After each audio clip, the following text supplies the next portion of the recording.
just a rusty vessel that might need a weld or two.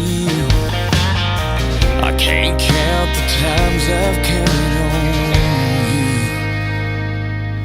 You're the foot on the brake when I'm going too fast. Cut to the fuse before it all goes bad. The voice in my head telling me not to. You're the water to the fire in this cigarette. Cap to the whiskey when I can't quit. Baby girl, you ain't got a clue. എൻ്റെ പേര് Nandana. I M 22 years old. ഞാൻ MA English with culture studies Christ university ബാംഗ്ലൂരിൽ നിന്ന് pursue ചെയ്യാണ്. എൻ്റെ പേര് Roni J Koonthanam. എൻ്റെ വീട് പുൻമുഖത്താണ്. നന്ദനയുടെ parents Mr Premkumar V, Mrs Rajani. അച്ഛൻ സ്റ്റേറ്റ് ടാക്സ് ഓഫീസറാണ്, GST ഡിപ്പാർട്ട്മെൻറ്റിലാണ് പാലക്കാടിൽ. ആൻഡ് മിസ്സസ് രജനി വീട്ടിലെ മാനേജറാണ്. And Avanthika, she's doing a civil engineering from NIT Calicut. Ronnie's side of the family, Ronnie J. Kundanam, and we have his delighted parents here, Mr. Joseph. He has retired as a professor from the Department of Commerce, KE College Mandanam, and Mrs. Liziama Thomas, ഇവിടെയും ഒരു doting മദറാണ്. And she has retired as a professor from chemistry department, saint Dominic's college, Kanjirappally. റോണിയുടെ ഭാഗത്തു നിന്നും ഒരു സിബ്ലിങ്ങും കൂടിയുണ്ട്, brother who's happily married and settled as well, Mr Josy, married to Mrs Neenu Rose Alex, and they have a cute little daughter Kathu, Catherine Elizabeth. 1st to 10th standard Kendriya Vidyalaya, 5th standard വരെ ഭയങ്കര കോ കരിക്കുലറും sports dance ഒക്കെ ഉണ്ടായിരുന്നു. ഞാൻ പഠിച്ചത് 12 വർഷം പഠിച്ചത് ആനക്കല്ല് സെയിൻറ്റ് ആൻഡീസ് പബ്ലിക് സ്കൂളിലാണ്. Electrical and electronics engineering NIT കാലിക്കറ്റിൽ നിന്ന് പാസ്സായി. ഇപ്പോൾ സിവിൽ സർവീസിന് പ്രിപ്പയർ ചെയ്യുന്നു.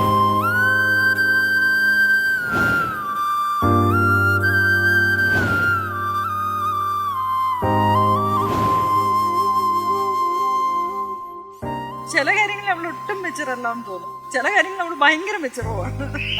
കുറച്ചൊരു മുൻചുണ്ടിക്കാരിയാണ്. പഠിക്കാൻ ഞാൻ നല്ലതായിരുന്നു. And I am more in to languages.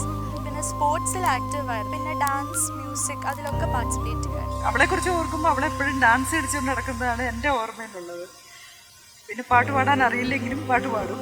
ഞാൻ വളരെ വർക്ക് ചെയ്യുന്ന കാലത്ത് ഒരു ദിവസം വെളുപ്പിന് രജനി ഒറ്റയ്ക്ക് 2 കുട്ടികളെയും കൊണ്ട് വാളയാറ് ചെക്ക് പോസ്റ്റിന് സമീപത്ത് എയർബസിൽ വന്ന് ഇറങ്ങുന്ന വെളുപ്പിന് 4 മണിക്കാണ്. ഇളയാൾക്ക് നല്ല പനി, മൂത്താൾക്ക് പനി. 2 പേരെയും കൊണ്ട് കംപ്ലീറ്റ് ഉടുപ്പൊക്കെ ഇട്ട് രജനി ഒറ്റയ്ക്ക് കുട്ടികളെ കൊണ്ട് ഇവിടെ വന്നിറങ്ങി എന്നാണ് എൻ്റെ മനസ്സിൽ ഇപ്പോൾ ഓർമ്മ വരുന്നത്. അന്ന് അവളെ ഇവിടെ സെൻട്രൽ സ്കൂളിൽ ചേർക്കുന്നതിന് വേണ്ടിയാണ് വരുന്നത്. അന്ന് ഇൻ്റർവ്യൂ ഇവിടെ നടക്കുകയാണ്. പിന്നെ തുടർന്ന് ഇളയാൾക്കും ഈ സെൻട്രൽ സ്കൂളിൽ തന്നെ അഡ്മിഷൻ കിട്ടി. അങ്ങനെ 2 പേരും ഏതാണ്ട് 10th സ്റ്റാൻഡേർഡ് വരെ ഇവിടെ ഒലവക്കോട് കേന്ദ്രീയ വിദ്യാലയത്തിലാണ് പഠനമൊക്കെ കംപ്ലീറ്റ്. ഈ കാലയളവിലൊക്കെ പലപ്പോഴും ഞാൻ വീട്ടിൽ കാണാറുണ്ട്. കുട്ടികളെ വളർത്തുന്ന ചുമതല പൂർണ്ണമായിട്ടും രജനിക്കായിരുന്നു. കുട്ടികളുടെ പഠനകാര്യങ്ങളും മറ്റുമൊക്കെ ശ്രദ്ധിക്കുന്ന രജനിയാണ്. ഞാൻ ഇവർക്ക് ഇവിടെ വന്നു കഴിഞ്ഞാൽ ഉഴപ്പാനുള്ള ഒരാളാണ്. ആ അർത്ഥത്തിൽ രജനി വളരെ സ്ട്രിക്റ്റായിട്ടാണ് കാര്യങ്ങളൊക്കെ ഇത് ചെയ്യുന്നെങ്കിലും ഇവരെ ഉഴപ്പാൻ പഠിപ്പിക്കുന്നത് ഞാൻ. അതുകൊണ്ട് ഞാൻ ഇല്ലാതിരിക്കുന്നതാണ് ഇവരുടെ വിദ്യാഭ്യാസത്തിന് നല്ലതെന്ന് രജനി ഇടയ്ക്കിടയ്ക്ക് പറയാം.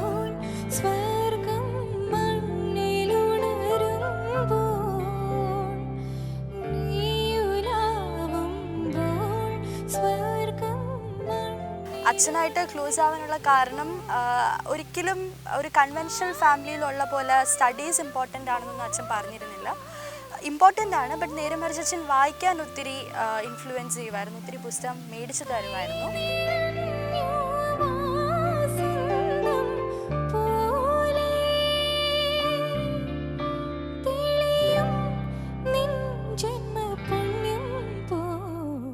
ഡാഡിയും അമ്മയും കോളേജിലായിരുന്നു. അപ്പോൾ അവർ ഭയങ്കര ഫ്രീഡം തന്നു തന്നെയാണ് വളർത്തിയത്. അതുകൊണ്ട് ഒരിക്കലും ഒരു കാര്യത്തിനും ഒരു ലാക്കിംഗ് ഒന്നും ഉണ്ടായിട്ടില്ല. നമ്മൾ എന്ത് കാര്യം വീട്ടിൽ പറയാം, വീട്ടിൽ അതിന് ഉള്ള ഫ്രീഡം ഉണ്ട്. ജോസി മൂത്ത മോന് 3 വയസ്സുള്ളപ്പോഴാണ് തോണി ഉണ്ടാകുന്നത്. ഇവർ തമ്മിൽ വലിയ ചേട്ടാനിയന്മാർ തമ്മിൽ വലിയ പ്രശ്നങ്ങളൊന്നും ഇല്ലായിരുന്നു. സ്നേഹത്തിലൊക്കെ പോകുമായിരുന്നു. പിന്നെ ഇച്ചിരി വാശിയൊക്കെ ഉള്ളവനായിരുന്നു. ഇതിന് വാശിക്കാരനായിരുന്നു. പഠിക്കുന്ന കാര്യത്തിലൊക്കെ നല്ല സ്റ്റുഡിയസ് ആയിട്ട് വാശി ആ കാര്യത്തിൽ എല്ലാ കാര്യത്തിലും ഉണ്ടായിരുന്നു. ഇങ്ങനെ ആകണം എന്നുള്ളത്. പഠിക്കാൻ എന്ന് പറഞ്ഞാൽ ഞാൻ എപ്പോഴും ക്ലാസ്സിൽ പഠിപ്പിക്കാൻ തന്നെ പഠിക്കുന്ന ഒരാളായിരുന്നു. അല്ലാതെ ഞാൻ ഭയങ്കരമായിട്ട് വർക്ക് ചെയ്യുന്ന അങ്ങനെ ഒരു രീതിയിൽ എപ്പോഴും പ്രൊഫഷൻസി പ്രൈസും അങ്ങനെയൊക്കെ മേടിക്കുന്നതുകൊണ്ട് ആ ഒരു എൻവയോൺമെന്റിലാണ്. ആനിവേഴ്സറിക്കൊക്കെ അത് ആദ്യത്തെ ടോണി ജെ കുന്താനം എന്നുള്ള പേര് വിളിച്ച് പറയാൻ പ്രൊഫഷൻസി പ്രൈസുകൾ റിലീജിയസ് ഇൻസ്ട്രക്ഷൻ ആദ്യം മേടിച്ചു. പിന്നെ ആദ്യം കിട്ടുന്നത് 2-3 ക്ലാസ്സിൽ വെച്ചാണ് തോന്നുന്നു. ഒരു മോറൽ ഇൻസ്ട്രക്ഷൻ ഒരു പ്രൈസ് കിട്ടി. 10ാം ക്ലാസ് കഴിഞ്ഞ് എഞ്ചിനീയറിംഗ് എടുക്കുന്നത് എല്ലാം സ്വയം അവർ പറഞ്ഞു തരാതെ തന്നെ എടുക്കുക എന്നുള്ളത്, ഞാൻ തന്നെ ഡിസിഷൻ എടുക്കുക എന്നുള്ളത്. എത്ര മാത്രം ഡിസിഷൻ എടുക്കാറായി എന്നുള്ളത് അറിയത്തില്ലെങ്കിലും ഡിസിഷൻ എടുക്കുക എന്നുള്ളത്. നെറ്റി കൊണ്ടാക്കിയതിന് ശേഷം പിന്നെ നമ്മളെ റോണി വേറെ ഒരു കാര്യം അങ്ങനെ ഒരു രീതിയിൽ റോണി ഒരു ഫ്രീ ബേർഡായിട്ട് ഇങ്ങനെ പോകുമായിരുന്നു. അവിടെ പഠിക്കുമ്പോഴാണ് തോന്നുന്നത് ഈ വേൾഡ് കപ്പിന് പ്രിഡിക്റ്റ് ചെയ്ത് ഫ്രണ്ട് പേജിൽ പടമൊക്കെ അടച്ചും അവിടെ കാലിക്കറ്റ് വെച്ച് പ്രസൻറ്റേഷനൊക്കെ ഉണ്ടായിരുന്നു. ആ ടി വിയാണ് ഞങ്ങളുടെ വീട്ടിലിപ്പോഴും ഞങ്ങൾ ഉപയോഗിക്കുന്നത്. ആ രീതിയിലെല്ലാം ഭയങ്കര സപ്പോർട്ടീവ് ആയിട്ടുള്ള എൻവയോൺമെന്റ് തന്നെ എപ്പോഴും അതെ, ഇപ്പോഴും അതെ, എപ്പോഴും അങ്ങനെ തന്നെ എൻ്റെ കൂടെ തന്നെ എപ്പോഴും നിന്നിട്ടുള്ള ആൾക്കാരാണ് രണ്ടുപേരും. ആരും കാണാ പുലരികൾ കാണാം.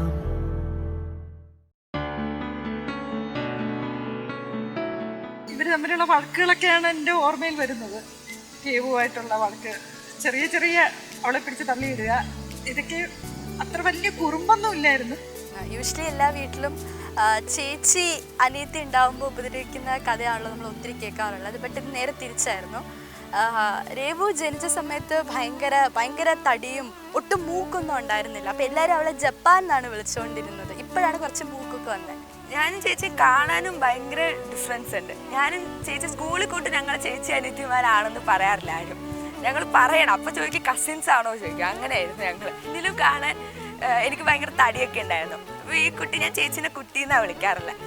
ഈ കുട്ടി വന്നിട്ട് എന്നെ എടുക്കുകയൊക്കെ ചെയ്യും, എന്നിട്ട് എന്നെ താഴെ വീഴ്ത്തും. അപ്പോൾ ഞാൻ പിറകെ പോയി കടിക്കാറൊക്കെ ഉണ്ട്. അതൊക്കെ എനിക്ക് ഇപ്പോഴും നല്ല ഓർമ്മയുണ്ട്.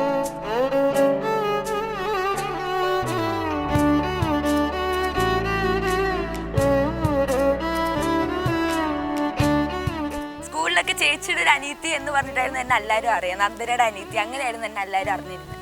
പെട്ടെന്ന് ചേച്ചി മാറി 11th 12th ട്രിവാൻഡ്രത്ത് പോയി പഠിച്ചപ്പോൾ ഞാൻ ഭയങ്കര ഒറ്റയ്ക്കായിരുന്നു. സ്കൂളിലൊക്കെ ഭയങ്കര ലോൺലി ആയിരുന്നു. പിന്നെ ഞാൻ ഹോസ്റ്റലിൽ പോയപ്പോഴും ചേച്ചിയും മാറി നിന്നപ്പോൾ എനിക്ക് ഭയങ്കര വിഷമമായിരുന്നു, ഭയങ്കര ഡിപ്രസ്ഡൊക്കെ ആയിരുന്നു ഞാൻ. അപ്പോൾ കോളേജസിലെ പ്രശ്നമൊക്കെ ഇപ്പോഴാണ് അവൾ എന്നോട് ഷെയർ ചെയ്യാൻ തുടങ്ങിയത്. ഇപ്പോഴും വഴക്കൊക്കെ ഉണ്ടാവാറുണ്ട്. ഞങ്ങൾ തമ്മിൽ ഈ ഇടയായിട്ടാണ് ഒരു പേഴ്സണൽ റിലേഷൻഷിപ്പ് ഒക്കെ ഉണ്ടായിട്ടുള്ളത്. ഇപ്പോഴാണ് ഞങ്ങൾക്കൊരു ഇമോഷണൽ ബോണ്ട്, ഞാനും ചേച്ചിയും തമ്മിലൊരു ഇമോഷണൽ ബോണ്ട് ഇപ്പോഴാണ് ഉണ്ടാവുന്നുള്ളത്. പിന്നെ ചേച്ചിയായിട്ട് പറയുകയാണെങ്കിൽ ഞാനും ചേച്ചിയും എൻ്റയർലി ഡിഫറെൻ്റ് ആണ്. ഞങ്ങൾ ഒരു രീതിയിലും ഒന്നിച്ച് തിങ്കിങ് ആയാലും ഞങ്ങൾ ഡ്രസ്സ് ചെയ്യുന്ന രീതി കൂട്ടാണെങ്കിലും ഫുള്ളി ഡിഫറെൻ്റ് ആണ്. വീട്ടിലുണ്ടായിരുന്ന സമയത്ത് രേവു എപ്പോഴും അമ്മയുടെ പെറ്റായിരുന്നു, ഞാൻ അച്ഛൻ്റെ പെറ്റും. സോ അവൾക്ക് അമ്മ ഇല്ലാണ്ട് പറ്റില്ല. രാത്രി കിടക്കണമെങ്കിൽ അമ്മ വേണം, എല്ലാത്തിനും അമ്മ വേണം. എല്ലാ പെർമിഷനും അമ്മ എടുത്ത് ചോദിക്കും. ഇൻഫാക്ട് ട്രെയിനിൽ പോകുമ്പോൾ ഞാൻ അപ്പർ ബെർത്തിൽ കയറി കിടക്കട്ടെ എന്ന് വരെ വീട്ടിൽ വിളിച്ച് ചോദിക്കും അമ്മയുടെ അടുത്ത്. അപ്പം ഞാൻ എപ്പോഴും അച്ഛനും അമ്മയും കൂടെ പറയുന്നത് കേൾക്കുമ്പം എനിക്ക് സ്വന്തമായി ഞാൻ ഡിസിഷനൊന്നും എടുക്കാത്തൊരു കുട്ടിയാണ് എന്നൊക്കെ പറയാറുണ്ടായിരുന്നു. ചേച്ചിയെ കണ്ട് പഠിക്കാനാണ് എൻ്റെ അടുത്ത് പറയാറുള്ളത്. അവൾ സ്വന്തമായി ഒരു കാര്യമൊക്കെ ചെയ്യുന്നുണ്ട്, അത് കണ്ട് പഠിക്കുന്നൊക്കെയാണ് എൻ്റെ അടുത്ത് പറയാറുള്ളത്. ഞാൻ വീട്ടിൽ ഭയങ്കര പ്രശ്നമൊക്കെ ആണെങ്കിൽ പുറത്താരും അറിയില്ല, അങ്ങനെയായിരുന്നു. പക്ഷെ ചേച്ചിയുടെ വീട്ടിലും അറിയും പുറത്തും അറിയും, എല്ലാവരും അറിയുന്ന രീതിയായിരുന്നു. അവൾ അമ്മയും അച്ഛനെയും വിട്ട് കാലിക്കറ്റിൽ പോയി നിൽക്കാൻ തുടങ്ങി. അപ്പോഴാണ് പ്രോബബിലി എൻ്റെ പ്രായത്തിലുള്ള ഒരാളുമായിട്ട് എനിക്ക് സംസാരിക്കണം, എൻ്റെ പ്രശ്നങ്ങൾ ഷെയർ ചെയ്യണം എന്ന് തോന്നുന്നത്. അപ്പോൾ അക്കാഡമിക്സ് ആവട്ടെ, പേഴ്സണൽ ലൈഫ് ആവട്ടെ, അപ്പോൾ എന്നോട് അവൾ ഷെയർ ചെയ്യാൻ തുടങ്ങി. അപ്പോൾ V have A beautiful relation. Quiz ഒരു മെയിൻ ഇതായിരുന്നു. ഞാൻ അപ്പോൾ സ്കൂളിൽ ക്യുസ് ടീമിലൊക്കെ ഉണ്ടായിരുന്നു. അപ്പോൾ അങ്ങനെ നോട്ടീസ് ചെയ്യുന്ന ഒരാളാണ്. പിന്നെ എൻ്റെ പേരിൽ തന്നെ എൻ്റെ വീട്ടുപേരുള്ളതുകൊണ്ടും ചേട്ടനും എൻ്റെ സ്കൂളിൽ തന്നെ പഠിച്ചത് കൊണ്ടും ടീച്ചേഴ്സിനെല്ലാം അറിയാം. ഇങ്ങനെ ചേട്ടൻ വിളിക്കുന്ന പോലെ ഇപ്പം ഞാൻ ചേട്ടനെ ഭയങ്കരമായിട്ട് ഇമിറ്റേറ്റ് ചെയ്യുന്നു. ഇപ്പോൾ അപ്പു ചേട്ടൻ, ജിസി ചേട്ടൻ, അവരൊക്കെ അങ്കിൾമാരാണ് ശരിക്കും. ചേട്ടൻ എന്ന് വിളിച്ചുകൊണ്ട് ഞാനും ചേട്ടൻ എന്നങ്ങ് വിളിച്ചു.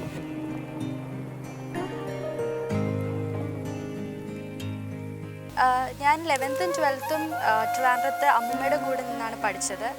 അമ്മൂമ്മ more than A grand mother, she's like my mother. ഞാൻ കുട്ടു എന്നാണ് വിളിക്കുന്നത്. പിന്നെ അവൾ ചെറുതിലേ മുതലേ ബുദ്ധിയിലും നല്ല ബുദ്ധിയുള്ള ഒരു കുട്ടിയായിരുന്നു. അവൾക്ക് ഇഷ്ടമുള്ള ഭക്ഷണങ്ങളൊക്കെ ഞാൻ ഉണ്ടാക്കി കൊടുക്കും. എനിക്ക് എത്ര വയ്യെങ്കിലും അവൾ എന്ത് പറഞ്ഞാലും ഞാനത് ഉണ്ടാക്കി അവൾക്ക് കൊടുക്കും. അമ്മൂമ്മയെ പോലെയല്ല ഞാൻ. അമ്മൂമ്മ ഒത്തിരി ട്രഡീഷണലാണ്, കൺസർവേറ്റീവ് ആണ്.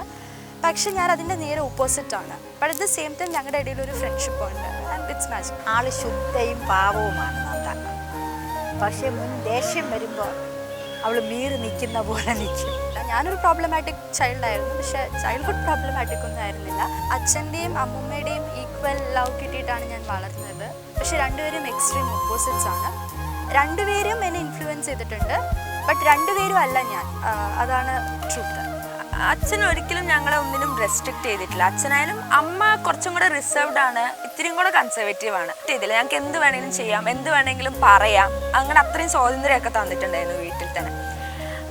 ചേച്ചി ഞങ്ങൾ രണ്ടുപേരും വീട്ടിൽ അത്രയ്ക്ക് നല്ല ഫ്രീഡം അനുഭവിച്ച് തന്നെ വളർന്നതാണ്. എന്ത് വേണമെങ്കിലും അച്ഛനോട് അത്രയും ക്ലോസ് ആയിട്ട് പറയാം. സ്വതന്ത്രമായി ചിന്തിക്കുക എന്നുള്ള ഒരു സാധ്യത കുട്ടികൾക്ക് ഉണ്ടാവണം എന്നുള്ള നിർബന്ധമുള്ളത് കൊണ്ട് തന്നെ അവർക്ക് വലിയ വിലക്കുകളില്ല. പൊതുവേ ഒരു കുടുംബത്തിൽ കൊടുക്കുന്ന, പ്രത്യേകിച്ച് പെൺകുട്ടികളാകുമ്പോൾ ആ രീതിയിലുള്ള വിലക്കുകളൊന്നും രണ്ടുപേർക്കും, ഞാൻ വീട്ടിനകത്തും പുറത്തും ഞങ്ങൾ രണ്ടുപേരും അത് ശ്രദ്ധിക്കുകയായിരുന്നു.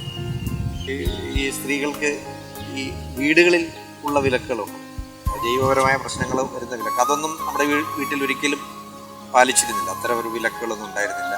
വളരെ ബോധപൂർവം ഞങ്ങളത് ശ്രദ്ധിച്ചിട്ടുണ്ട്. എൻ്റെ പേരിൽ പോലും നന്ദന പ്രേം എന്നൊന്നും അച്ഛൻ വച്ചിട്ടില്ല. ഇനിഷ്യലിന് പീന്നേ വെച്ചിട്ടുള്ളൂ. കാരണം അച്ഛൻ പറയുന്നത് എൻ്റെ ഐഡൻറ്റിറ്റിയിൽ എൻ്റെ മോള് വളരണ്ട, ബട്ട് നേരെ മറിച്ച് she has to develop her own identity എന്നുള്ളതാണ്. സ്കൂളിലാവട്ടെ എനിക്ക് ഒത്തിരി ഫ്രണ്ട്സ് ഉണ്ട്, ഇഷ്ടംപോലെ ബോയ്സുമായിട്ട് അടുപ്പമുണ്ടായിരുന്നു. അപ്പോൾ അവരൊക്കെ വീട്ടിൽ കൊണ്ടുവരുന്നതും സംസാരിക്കുന്നതും അത്ര പ്രശ്നമൊന്നും ഉണ്ടായിരുന്നില്ല. അപ്പോൾ അമ്മ കുറച്ച് ട്രഡീഷണലും സൊസൈറ്റിയിലെ കൺവെൻഷൻസും ഒക്കെ അങ്ങനെയൊക്കെ അങ്ങ് ജീവിച്ചാൽ മതി, അതാകുമ്പോൾ വലിയ പ്രശ്നമൊന്നും ഇല്ലല്ലോ, അതാണ് പ്രാക്ടിക്കൽ ലൈഫിന് പോസിബിൾ എന്ന് വിചാരിക്കുന്ന ഒരാളായിരുന്നു.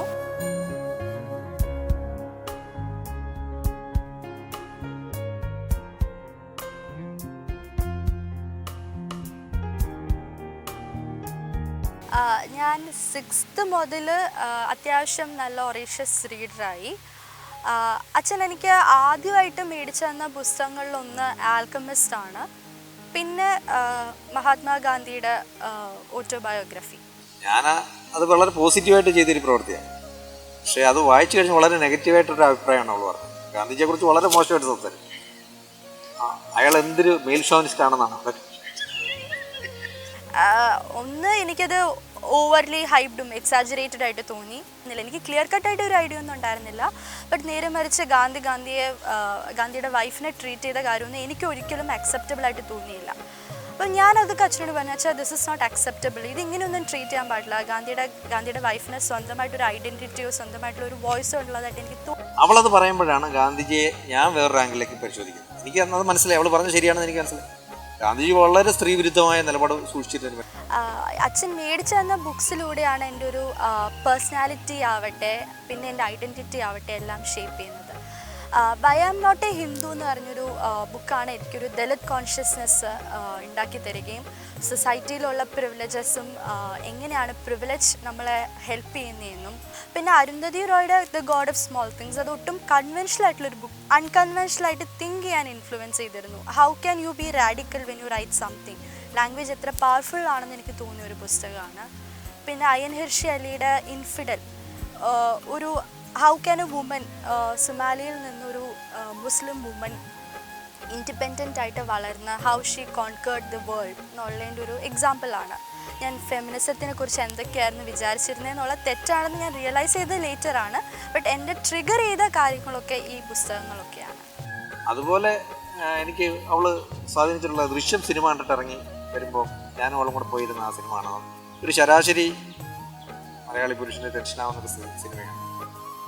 അപ്പോഴാണ് അവൾ എന്നോട് പറയുന്നത് സിനിമയെക്കുറിച്ച് വെച്ചാൽ അതാ അച്ഛൻ ഇത് വളരെ ബോറിങ് സിനിമയായിട്ട് എനിക്ക് തോന്നി, എനിക്ക് താങ്ങുന്നില്ലെന്ന് പറഞ്ഞു. എന്നുവെച്ചാൽ എന്താണ് അതെന്താ വെച്ചാൽ അതിൽ ഇഷ്യൂ, എന്നെപ്പോലെ എന്നോടാണ് ഇങ്ങനെ കാണിക്കുന്നത്, പോടാ പുല്ലേ എന്ന് ഞാൻ പറയും, അവളെ സിനിമ തീരും എന്ന് പറഞ്ഞു. അവൾ പറയുന്ന സമയത്ത് എനിക്കതൊരു വല്ലാത്തൊരു തിങ്കിങ് ആയിരുന്നു. ശരിയാണ്, അവൾ പറഞ്ഞതാണ് പ്രശ്നം. അപ്പോൾ എൻ്റെ ഉത്കണ്ഠകൾ അസ്ഥാനത്താണെന്ന് അവൾ പറയുമ്പോൾ ഞാൻ പലപ്പോഴും അവരിൽ നിന്ന് പഠിക്കാൻ ശ്രമിക്കുന്നു. അച്ഛന് പിന്നെ കുറച്ചുകൂടെ എത്തിസ്റ്റാണ്, റാഷണൽ തിങ്കിങ് ഉണ്ട്. അപ്പോൾ അതൊക്കെ എന്നെ ഒരുപാട് ക്രിട്ടിക്കലി തിങ്ക് ചെയ്യാൻ സഹായിച്ചിരുന്നു. അമ്മ ഒട്ടും എക്സ്പ്രസീവ് അല്ല, അമ്മ സിംഗിൾ ഗേൾ ആണ്. അപ്പോൾ അതുകൊണ്ട് തന്നെ അമ്മ ഭയങ്കര റിസർവ്ഡ് ആയിട്ടാണ്. അച്ഛൻ കുറച്ചുകൂടെ എക്സ്പ്രസീവ് ആണ്, ലവിങ് ആണ്. അപ്പോൾ അതുകൊണ്ട് തന്നെയും അച്ഛൻ്റെ പാമ്പറിങ് ഒത്തിരി കിട്ടിയിട്ടാണ് ഞാൻ വളർന്നത്. നന്ദ ജനിക്കുമ്പോൾ എൻ്റെ സിസ്റ്റേഴ്സ് എല്ലാം കൂടെ ആറ്റുകാൽ അമ്പലത്തിൽ ചോറ് കൊടുക്കാനായിട്ട് നേർച്ച നേടി. എൻ്റെ മദറുള്ള കുമരൻ കോവിൽ തമിഴ്നാട്ടിൽ കൊണ്ടുപോയി നേർച്ച നേടി. ഇവരുടെ ഒരു ദിവസം അവർ നേർന്നതാണ്, രണ്ടു കൂട്ടരും അങ്ങോട്ടും ഇങ്ങോട്ടും. എനിക്ക് ഈ പറഞ്ഞ പോലെ ഇവർ രണ്ടുപേരെയും സംതൃപ്തിപ്പെടുത്തണം. പക്ഷെ ഞാൻ അതിൻ്റെ തലേന്ന് മീൻ കൂട്ടി അവൾക്ക് ചോറ് കുടിച്ചു. പിറ്റേന്നാണ് ഈ രണ്ട് പ്രവൃത്തിക്ക് ഞാൻ തന്നെ അവരുടെ കൂടെ കൊണ്ടുപോവുകയും ചെയ്തു. ഇപ്പം ജീവിതത്തിൽ ഈ ബന്ധങ്ങളൊക്കെ ഊഷ്മളമായി കൊണ്ടുപോകാൻ വേണ്ടി ഞങ്ങൾ ഇത്തരം വിട്ടുവീഴ്ചകളൊക്കെ കുറേ നാൾ ചെയ്തിരുന്നു. അമ്മമ്മ ഭയങ്കര കൺസർവേറ്റീവ് ആണ്. അമ്മമ്മയുടെ കൂടെ കുഞ്ഞുനാളിൽ ഞാൻ അമ്പലത്തിൽ പോകും. എനിക്കിപ്പോഴും ഓർമ്മയുണ്ട്, ആറ്റുകാലിൽ പോയിട്ട് അവിടെയുള്ള പ്രതിഷ്ഠയിലൊക്കെ ഞാൻ തൊട്ട് തൊഴുന്ന ഒരാളായിരുന്നു. ഇപ്പം ഞാൻ അമ്പലത്തിലൊന്നും പോകാറില്ല, വർഷങ്ങളായി അമ്പലത്തിൽ പോയിട്ട്. അച്ഛൻ നേരെ മറിച്ച് അമ്പലത്തിൽ എല്ലാവരും കൊണ്ടൊക്കെ വിടും, ബട്ട് പോകുന്ന ആളല്ല. ഈശ്വരനൊന്നുമില്ല, അമ്മൂമ്മ ഇങ്ങനെ ഈശ്വര വിശ്വാസി ആകരുത് എന്നൊക്കെ പറയും. ഞാൻ പറയും പൊടി എന്ന് പറയും അവളോട്. അമ്മൂമ്മ ഇനി നിങ്ങൾക്ക്, അമ്മൂമ്മ മരിക്കുന്നത് വരെ അമ്മൂമ്മ അങ്ങനെ തന്നെ, അതിനെ ഇനി നിങ്ങൾക്ക് ഒരിക്കലും മാറ്റാൻ പറ്റത്തില്ല എന്നും പറയും. നാസ്തികത അവർ അവിടോട്ട് വരണമെന്ന് എനിക്ക് ആഗ്രഹമുള്ളതുകൊണ്ട് സ്വാഭാവികം മതവിശ്വാസം ഇല്ലാതാകുമ്പോൾ സ്വാഭാവികമായിട്ട് നമ്മൾ നാസ്തികരാകുക എന്നുള്ളൊരു പ്രശ്നമുണ്ട്. അപ്പോൾ ആ കാര്യത്തിൽ കൃത്യത ധാരണയൊക്കെ അവർക്ക് വേണമെന്നുള്ള ഞാൻ ആഗ്രഹിച്ചിട്ടുണ്ട്. അതനുസരിച്ച് പുസ്തകങ്ങളൊക്കെ ഞാൻ കൊണ്ട് കൊടുക്കുകയൊക്കെ ചെയ്തു. വായനയെ സ്വാധീനിക്കാൻ ശ്രമിച്ചിട്ടുണ്ട്. അത് ബോധപൂർവം ഞാൻ ചെയ്തതാണ്, അവരറിയാതെ ചെയ്തിരുന്നത്. പുറത്ത് ഞാൻ ഭയങ്കര റിലീജിയസ് ആയിട്ടും കൺസർവേറ്റീവ് ആയിട്ടുള്ളൊരു ഫാമിലി തന്നെ വളർന്നു വന്ന ആളാണ്. ഞാൻ പഠിച്ചതാണെങ്കിൽ സെയിൻറ്റ് ആനീസ് പബ്ലിക് സ്കൂളിലാണ്, അതും ഒരു ചർച്ച് അറ്റാച്ച് സ്കൂളാണ്. ഞാൻ 12 വർഷം വേദപാഠം പഠിച്ച് കാറ്റഗിസം ക്ലാസ്സിനൊക്കെ പോയ ഒരാളാണ്. ഒരു ഇൻസിഡൻറ്റ് പറയുകയാണെങ്കിൽ, ഞാൻ വഴക്കുണ്ടാക്കിയിട്ടുണ്ട്. എനിക്ക് വേദപാഠത്തിന് എല്ലാ വേദപാഠം ഞായറാഴ്ചയും വേദപാഠ ക്ലാസ്സിന് പോവുകയാണെങ്കിൽ അവിടെ പ്രൈസൊക്കെ തരും. അപ്പോൾ ഒരു ദിവസം ഞാൻ അമ്മ വീട്ടിലായിരുന്നപ്പോൾ പള്ളിയിൽ പോകാൻ ലേറ്റായി. അപ്പം വഴക്കുണ്ടാക്കി ഞാൻ. എന്നിട്ട് ടാക്സി വിളിച്ച് പള്ളിയിൽ കൊണ്ടുപോയി വിട്ടു. സ്കൂളിൽ നിന്ന് ഒരു കോളേജ് എൻവയോൺമെൻറ്റ് വന്നപ്പോൾ നമ്മൾ ഫ്രീഡം വരുമ്പോൾ നമ്മൾ കുറച്ചും കൂടെയൊക്കെ വായിക്കാൻ തുടങ്ങി. കുറച്ചും കൂടെ മൂവീസ്, ഇൻ്റർനാഷണൽ മൂവീസ്, അങ്ങനെ മൂവീസ് കാണാൻ തുടങ്ങി, വായന തുടങ്ങി. ഫേസ്ബുക്കിൻ്റെയൊക്കെ ഒരു ഇൻഫ്ലുവൻസ്, ഇൻ്റർനെറ്റിൻ്റെ ഇൻഫ്ലുവൻസ് ശരിക്കും ഉണ്ട്. ഒത്തിരി വായിച്ചിങ്ങനെ വായിച്ച് ഒത്തിരി കാര്യങ്ങൾ ഇങ്ങനെ അത് കഴിഞ്ഞപ്പോഴേക്കും എല്ലാം സയൻറ്റിഫിക് ആയിട്ട് എക്സ്പ്ലെയിൻ ചെയ്ത് തരണമെന്ന് എന്നോട് പറയും. ഞാൻ പറഞ്ഞു സയൻറ്റിഫിക് ആയിട്ട് എല്ലാ കാര്യങ്ങളും നമുക്ക് എക്സ്പ്ലെയിൻ ചെയ്യാൻ ബുദ്ധിമുട്ടുണ്ട്. അതുകൊണ്ട് ചിലപ്പോൾ ഞങ്ങൾ തമ്മിൽ അങ്ങനത്തെ കാര്യത്തിൽ ഒറ്റ ഇൻസ്റ്റൻറ്റിൽ നോൺ ബിലീവർ ആയതോ അല്ലെങ്കിൽ എത്തീസ്റ്റ് ആയതോ ഫ്രീ തിങ്കർ ആയതോ ഒന്നും അല്ല. അപ്പോൾ അമ്മ എന്നോട് പറഞ്ഞിട്ടുണ്ട്, നീ വിശ്വാസി ആകണം, ഞാൻ മുട്ടക്കുത്തി ഒന്ന് പ്രാർത്ഥിക്കും. ആക്ച്വലി പ്രാർത്ഥനയ്ക്ക് പോയി ഇരിക്കും. എനിക്ക് പ്രാർത്ഥന ഒരു ഇതില്ലേലും. പിന്നെ അതുപോലും എനിക്ക് ഭയങ്കര ബുദ്ധിമുട്ടായിരുന്നു. ഞാൻ പറഞ്ഞു I am lying to myself എന്നുള്ളൊരു ഇത് പറയുമ്പോൾ, ഞാൻ കുറച്ചും കൂടെ കഴിയുമ്പോൾ അതുപോലും ഞാൻ പറഞ്ഞു എനിക്ക് അതുപോലും ബുദ്ധിമുട്ടാണ്. അപ്പോൾ എല്ലാവരും ഞായറാഴ്ച പള്ളി, ഇപ്പം ഞാൻ പള്ളി പോകാറില്ല, പക്ഷേ അവർ വീട്ടിൽ നിന്നുള്ള പള്ളിയിലെല്ലാം പോകണമൊക്കെ ഞാൻ കൊണ്ടുപോയി വിടും. അതിനുള്ള പ്രശ്നമൊന്നുമില്ല. അവരത് പതിയെ ആക്സെപ്റ്റ് ചെയ്തു. കാരണം ഒരു ഗ്രാജുവൽ പ്രോസസ്സാണ്, ഒരു 1 year എടുത്ത ഒരു പ്രോസസ്സാണ്. ഇനി അങ്ങോട്ട് ഫ്രീ തിങ്കറായി. മതവിശ്വാസവും അവരിൽ ഒന്നും അടിച്ചേൽപ്പിച്ചിട്ടില്ല, പ്രാക്ടീസ് ചെയ്യിച്ചിട്ടില്ല. എന്നുവെച്ചാൽ അവർ അപ്പുറത്തോട്ട് വീടരുതെന്ന് എനിക്കൊരു ആഗ്രഹം ഉണ്ടായിരുന്നു. അതുകൊണ്ട് തന്നെ അത്തരം കാര്യങ്ങൾ ശ്രദ്ധിക്കാനുള്ളൊരു സാഹചര്യം ഞാൻ ഒരുക്കുമായിരുന്നു. 12th വരെ ഞാൻ വിശ്വസിന്ന് പറഞ്ഞ് നടക്കുന്നതായിരുന്നു. പക്ഷെ 10th വരെ സത്യമായിട്ട് ദൈവത്തിനൊക്കെ വിശ്വസിച്ചു. 11th 12th ഇല്ല എന്ന് അച്ഛൻ്റെ ഒരു ഇൻഫ്ലുവൻസിന് വന്നു. ഇല്ല എന്നൊരു സാധനമുണ്ട്. പക്ഷെ എന്നാലും ഞാൻ പുറമേ പറയുമ്പോൾ ഞാൻ ഒരു വിശ്വാസിയാണെന്നേ പറയുന്നുണ്ടായിരുന്നു. ഇല്ല, എൻ്റെ വ്യക്തിപരമായ കാര്യങ്ങളിൽ ഇടപെട്ടിരുന്നില്ല. ഞാൻ ഈശ്വര വിശ്വാസിയാണെന്ന് അന്നും ആയിരുന്നു, ഇന്നും ആണ്. പക്ഷെ എന്നുവെച്ചാൽ രജനി വിശ്വാസിയാണെന്ന് എപ്പോഴും പറയാറുണ്ട്. പക്ഷേ അത്തരം അനുഷ്ഠാനങ്ങളോ ആചാരങ്ങളോ ഒന്നും രജനി പ്രാക്ടീസ് ചെയ്യാറില്ല. അല്ല, ഞാൻ ഇന്ന് വരെ പ്രാർത്ഥിക്കുന്നത് പോലും ഞാൻ കണ്ടിട്ടില്ല. മടിച്ചതാണ്, ഭയങ്കര മടിച്ചതാണ്. അതിൻ്റെ ഭാഗമായി പലതും ഞാൻ ഒഴിവാക്കും. പക്ഷേ ഈശ്വര വിശ്വാസി അല്ല എന്ന് പറയാൻ എന്തോ ഒരു ബ്ലോക്ക്. ഞാൻ ജീവിക്കുന്ന സാഹചര്യങ്ങളോട് ഒന്ന് അടുത്ത് നിൽക്കാനുള്ള ഒരു ശ്രമമാണ് ഞാൻ നടത്തുന്നത്. അപ്പോൾ ഇവരെല്ലാവരും ഈശ്വര വിശ്വാസികളല്ലാതാവുമ്പോൾ ഒരു ക്വാർട്ടേഴ്സ് ജീവിതമൊക്കെ ആകുമ്പോൾ ഇച്ചിരി പാടാവും. അപ്പോൾ ഞാൻ ഇച്ചിരി ഈശ്വര വിശ്വാസികളായിട്ട് മാറുന്നു എന്നുള്ളതേ ഉള്ളൂ. പക്ഷെ കടുത്ത വിലക്കുകളൊന്നും ഞാൻ പറഞ്ഞിരുന്നില്ല ഇവർക്കൊന്നും, നന്ദയ്ക്കോ രഘുവിനോ ഒന്നും. പിന്നെ ഹസ്ബൻഡിൻ്റെ ഭാഗത്തു നിന്ന് എനിക്ക് അമ്പലത്തിൽ പോകരുത് എന്നും എന്നോടും പറഞ്ഞിട്ടില്ല. ഇല്ല, പരിഭവമൊന്നും എനിക്കില്ലായിരുന്നു. അത് അവരുടെ വിശ്വാസമാണ്. അവർക്ക് എന്തും അങ്ങനെ സ്വീകരിക്കാനുള്ള സ്വാതന്ത്ര്യവും ഞാനും കൊടുത്തിരുന്നു. എൻ്റെ കാര്യത്തിൽ അച്ഛനും അമ്മ ഇൻ്റർകാസ്റ്റ് മാരേജ് ആണ്. അച്ഛൻ ദളിതാണ്, അമ്മ നായരാണ്. അപ്പം ഞാൻ ദളിതാണെന്ന് വളരെ ഓപ്പൺലി പറയുന്നൊരു വ്യക്തിയാണ്. എൻ്റെ ഐഡൻറ്റിറ്റി അങ്ങനെയാണ്. That's how I identify myself. പഠിക്കുമ്പോൾ അവളുടെ കൂടെ ഉണ്ട് ഒരു ബ്രാഹ്മിൺ ഗേളായിരുന്നു. അപ്പോൾ ഇവർ തമ്മിൽ ഭയങ്കര അടുപ്പമായിരുന്നു. ഈ പെൺകുട്ടി ഞങ്ങളുടെ വീട്ടിൽ വന്ന് ഭക്ഷണം കഴിച്ചിട്ടുണ്ട് പാരൻസിനോടൊപ്പം. നല്ല രീതിയിൽ ഇടപെട്ടിട്ട് പോയ പെൺകുട്ടി 2 ദിവസം കഴിഞ്ഞപ്പോൾ ഇവള് സ്കൂളിൽ നിന്ന് കരഞ്ഞിട്ട് വന്നിട്ട് എന്നോട് പറഞ്ഞു, എൻ്റെ ജാതി എന്താണെന്ന് ചോദിച്ചു. അപ്പോൾ ഇവർക്ക് 2 പേർക്കും ശരിക്കും ജാതിയൊന്നും ഞങ്ങൾ പറഞ്ഞിട്ടില്ലാത്തതുകൊണ്ട് ഇവർക്ക് അറിയില്ല എന്തെങ്കിലും ഇങ്ങനെ പല ജാതികളുണ്ടെന്നും ഒന്നും. അപ്പോൾ ഞാൻ ചോദിച്ചു എന്താ മോളെന്ന് ചോദിച്ചപ്പോൾ അവൾ പറഞ്ഞിങ്ങനെ, ഈ ഇന്ന കുട്ടിയുടെ അമ്മ വന്നിട്ട് ക്ലാസ്സിൽ വന്ന് പറഞ്ഞു, പിന്നെ ഒരുമിച്ചിരുത്തരുത്, മാറ്റിയിരുത്തണമെന്ന് പറഞ്ഞു. അപ്പോൾ അത് അവൾ ഭയങ്കരമായിട്ട് കരഞ്ഞിട്ടാണ് അവൾ പറഞ്ഞത്. അപ്പം ഞാൻ ചോദിച്ചു, ഈ സംഭവം ഈ ജാതിയുടെ അടിസ്ഥാനത്തിലാണ് നിന്നോടങ്ങനെ പറഞ്ഞതെന്ന് നിനക്ക് തോന്നുന്നുണ്ടോ എന്ന് ചോദിച്ചു. അപ്പോൾ അവൾ പറഞ്ഞ് അതല്ലാതെ വേറെ കാരണങ്ങളൊന്നുമില്ല, അത് തന്നെയാണ് ക്ലാസ് മാമിനോട് പറഞ്ഞിട്ട് പോയെന്ന് പറഞ്ഞു. അപ്പോൾ ശരിക്കും എനിക്ക് ഭയങ്കരമായിട്ട് ദേഷ്യവും ആ കുട്ടിയോടല്ല, അവരുടെ പാരൻസിനോടായിരുന്നു എനിക്ക് അമർഷവും ദേഷ്യവും പറഞ്ഞു. അപ്പോൾ ഞാനത് ഉടൻ തന്നെ ക്ലാസ് മാമിനെ വിളിച്ചു. അപ്പോൾ എനിക്ക് തോന്നുന്നു അപ്പോൾ സ്കൂളിലുള്ള എല്ലാ മാമും എന്നോടൊപ്പമാണ് നിന്നത് നന്ദയുടെ കേസിൽ. അങ്ങനെ പറഞ്ഞെങ്കിൽ അത് തെറ്റാണ്, അതിന് ക്ഷമ ചോദിക്കുന്നു എന്നൊക്കെ പറഞ്ഞു. പക്ഷേ എനിക്ക് തോന്നുന്നത് അവൾക്ക് ആ ഒരു പരിഗണന കിട്ടിയത് തിരിച്ചിപ്പുറത്ത് ഞാനൊരു ഹയർ കാസ്റ്റ് ആയതുകൊണ്ടായിരിക്കണം. എനിക്ക് കാസ്റ്റ്, ജാതി എന്നുള്ള കാര്യം ക്രിസ്ത്യൻ ബാക്ക്ഗ്രൗണ്ടിലായതുകൊണ്ട് അത് ആവശ്യമില്ല, കേട്ടിട്ടില്ല, എന്താണെന്ന് പോലും അറിയില്ല. ഞാനൊരു 12th നിന്ന് NIT എത്തുമ്പോൾ ഞാൻ വിചാരിക്കുന്നത് എനിക്ക് റാങ്ക് ഉണ്ട്, ആ റാങ്കിന് പക്ഷേ എനിക്ക് ഇതിലും IIT ഒക്കെ കിട്ടാമെന്നുള്ള രീതിയിൽ നമ്മൾ ചിന്തിക്കും. പക്ഷെ അതൊക്കെ കഴിഞ്ഞാണ് നമ്മൾ മനസ്സിലാക്കുന്നത് എങ്ങനെയാണ് കാസ്റ്റ് വർക്ക് ചെയ്യുന്നത്. അപ്പോൾ അതിനെല്ലാം ഹെൽപ്പ് ചെയ്തിരിക്കുന്നത് സോഷ്യൽ മീഡിയ ആണ്. അവിടെ നിന്നാണ് ഇൻഫ്ലുവൻസ്. ഞാനൊരു ആൻറ്റി റിസർവേഷൻ ആയിരുന്നുള്ള ആൾ പ്രോ റിസർവേഷൻ ആകുമെന്ന് പറഞ്ഞാൽ ഭയങ്കര ഒരു റാഡിക്കൽ ചേഞ്ചാണ്. പക്ഷെ അത് മനസ്സിലാക്കിയതുകൊണ്ട് BA ഓണേഴ്സ് ചെയ്യുന്ന സമയത്ത് ഫസ്റ്റ് ഇയർ ആസ് യൂഷ്വൽ അക്കാഡമിക്സിലൊക്കെ നല്ല മാർക്ക് മേടിച്ചു. അപ്പം ഇൻഫാക്റ്റ് എൻ്റെ അമ്മയ്ക്കൊരു ചെറിയ പേടി ഉണ്ടായിരുന്നു, ബാംഗ്ലൂർ വരെയൊക്കെ വിട്ട് പഠിപ്പിക്കണോ എന്നുള്ളൊരിത്. അച്ഛൻ പറഞ്ഞു അവൾക്ക് ബെസ്റ്റ് എഡ്യൂക്കേഷൻ എവിടെയാണോ കിട്ടുന്നത്, അവൾക്ക് ഇഷ്ടപ്പെട്ട കോഴ്സ് എവിടെയാണോ അവിടെ പോയി പഠിക്കട്ടെ എന്ന് തന്നെയായിരുന്നു അച്ഛൻ്റെ അഭിപ്രായം. ഞാൻ ഒത്തിരി റീഡിങ്ങിലൂടെയാണ് മാറിയത്. ബുക്സാണ് എൻ്റെ ഐഡൻറ്റിറ്റി ഷേപ്പ് ചെയ്തത്. So why not English, why not literature? പക്ഷേ എൻ്റെ എല്ലാ ധാരണയും തെറ്റി.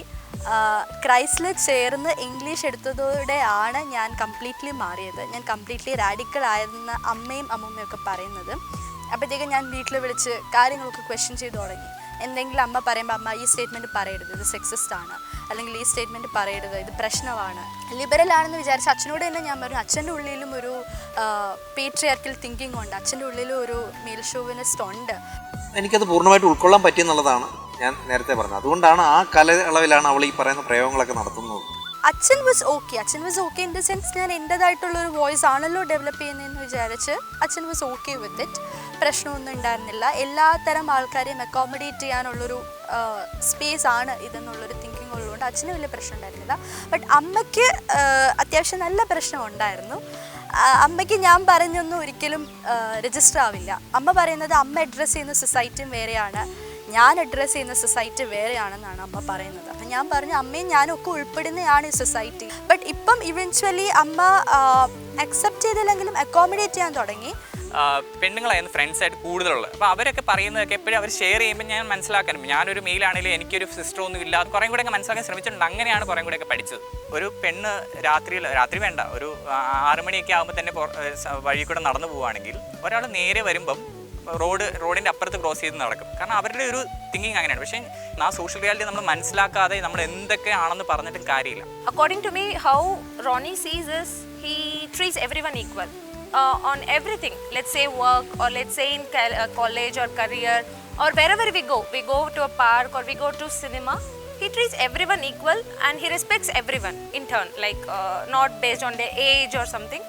12 എഞ്ചിനീയറിങ് പാസ് ഔട്ടായി. ഇപ്പം നല്ല റാങ്ക് ഉള്ളതുകൊണ്ട് NITയിൽ കിട്ടി. ഇപ്പം NITയിലെ ലൈഫ് എന്ന് പറഞ്ഞാൽ ഭയങ്കര ഫ്രീഡമാണ്. ഒരു രീതിയിലുള്ള കൺട്രോൾ ഇല്ല, നമ്മൾ തന്നെ സെൽഫ് കൺട്രോൾ എന്നുള്ള രീതിയിലുള്ളൂ. പിന്നെ കൾച്ചറൽ ഫെസ്റ്റ്, ടെക്നിക്കൽ ഫെസ്റ്റിലൊക്കെ നമ്മൾ തന്നെ, പിള്ളേർ തന്നെയാണ് എല്ലാം ഓർഗനൈസ് ചെയ്യുന്നത്. അപ്പം അങ്ങനെ കുറേം കൂടെ സെൽഫ് സഫിഷ്യൻ്റ് ആയി. അത് കഴിഞ്ഞ് NITയിൽ നിന്ന് ഞാൻ LNDയിൽ എത്തിയപ്പോൾ കുറേം കൂടെ വായിക്കാൻ തുടങ്ങി. നമ്മൾ കരിയർ ഓറിയൻറ്റഡ് ആയിട്ട് തിങ്ക് ചെയ്യുകയാണ്. അപ്പോൾ ഞാൻ വിചാരിക്കുന്നു കുറച്ച് നാൾ വർക്ക് ചെയ്തിട്ട് MBA പോകണം, മാനേജ്മെൻറ്റിലേക്ക് പോകണം എന്നൊക്കെ പറഞ്ഞ് CATന് ഞാൻ പ്രിപ്പയർ ചെയ്തു, CAT എഴുതുകയും ചെയ്തു. Engineering is not my cup of tea എന്നുള്ള രീതി. Engineering is not my cup of tea എന്ന് പറഞ്ഞാൽ അവിടെ ഒരു കുഴപ്പം ഉണ്ടായിട്ടല്ല, എനിക്ക് അതിലും പൊട്ടൻഷ്യൽ ഉണ്ടെന്ന് തന്നെ എനിക്കൊരു ഇതുണ്ട്. എൻ്റെ ഒരു പൊട്ടൻഷ്യൽ ഞാൻ യൂസ് ചെയ്യണം.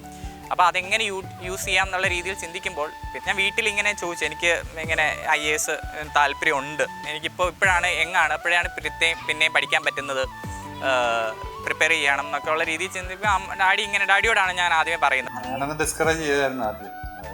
PSC ഒക്കെ എഴുതാന്ന് പറഞ്ഞാൽ ഈ പൊളിറ്റീഷ്യൻസിന്റെ അവരുടെ ഒക്കെ ഒരു ഇതിൽ വേണമല്ലോ.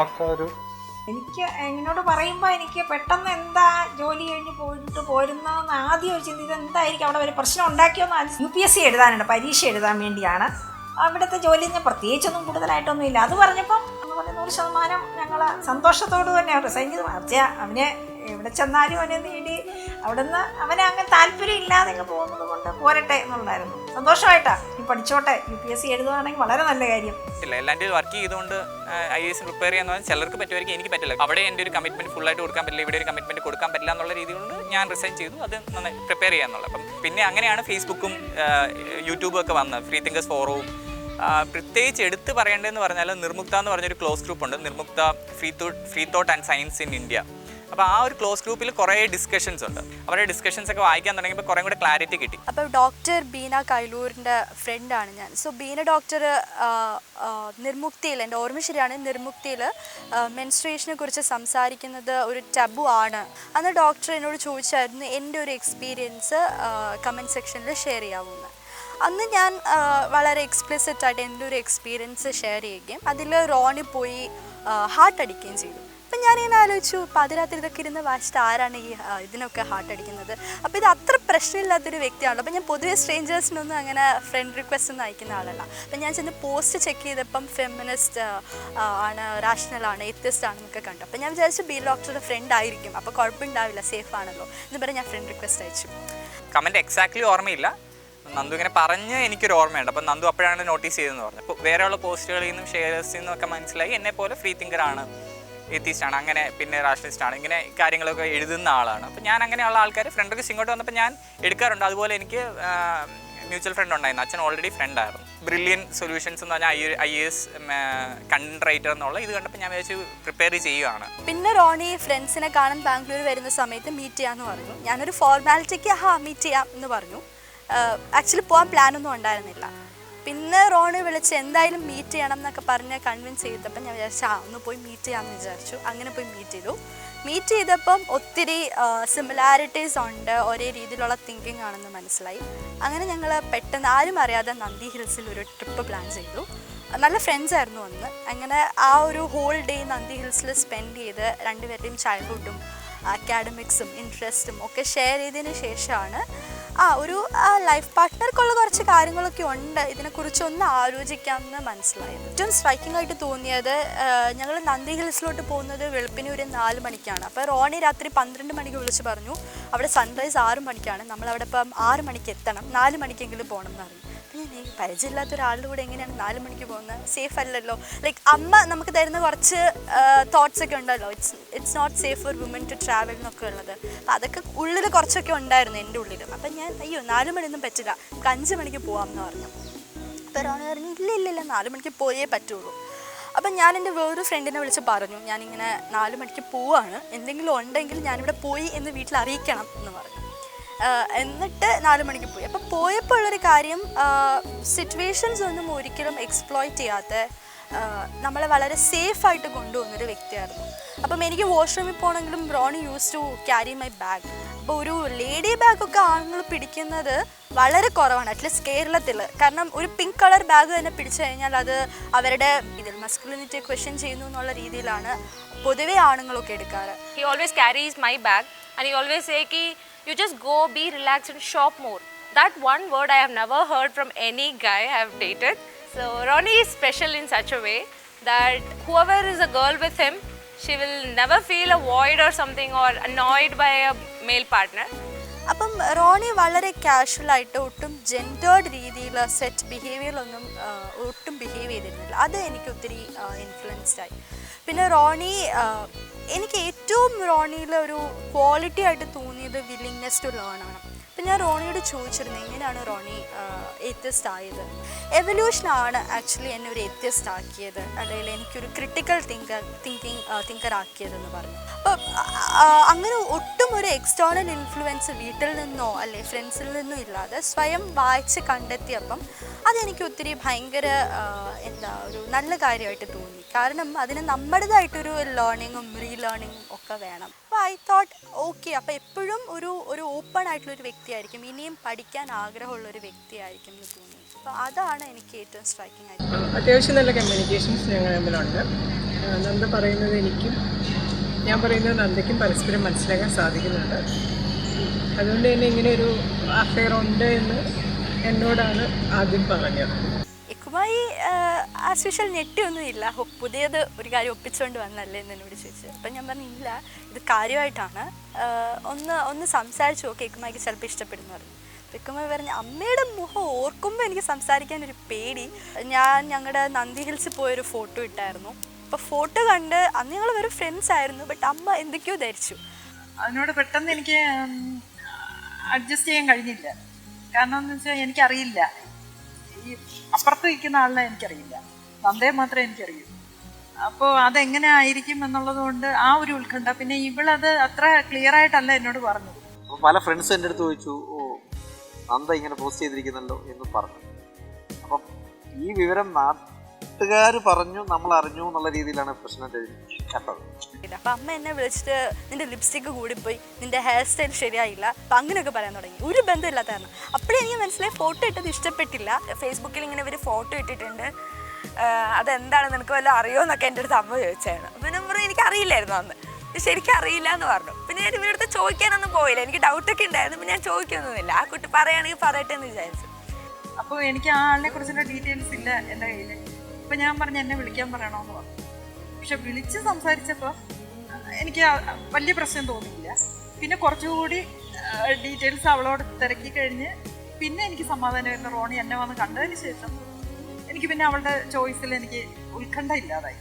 എനിക്കത് ഞാൻ നേരത്തെ പറഞ്ഞല്ലോ, ഞാൻ ഇതൊരു 3-4 വർഷമായിട്ട് നമുക്കുണ്ടാകുന്ന മാറ്റത്തിന്റെ ഭാഗമായിട്ട് ഇതൊരു വലിയ പ്രശ്നമായിട്ട് ഞാൻ കണ്ടിട്ടില്ല. അച്ഛനെ വിളിച്ച് ഞാൻ പറഞ്ഞു അച്ഛൻ ഫ്രീ തിങ്കർ ആണ്, അച്ഛൻ്റെ ഫ്രണ്ടാണ്. ഫ്രണ്ടാന്ന് പറയാൻ കാരണം ഞാൻ ഷെയർ ചെയ്തിരിക്കുന്നതും എന്തോ എഴുതിയിരിക്കുന്നതിൻ്റെ ഒക്കെ കണ്ട് അങ്ങനെ ഫ്രീ തിങ്കർ ആണെന്നൊക്കെ മനസ്സിലാക്കി അച്ഛൻ എൻ്റെ ഫ്രണ്ടാണ്. പ്രേമിൻ്റെ സ്വഭാവത്തോട് അനുബന്ധിച്ചുള്ള സ്വഭാവ രീതിയാണ് റോണിക്കും എന്നാണ് ഞാൻ കരുതുന്നത്.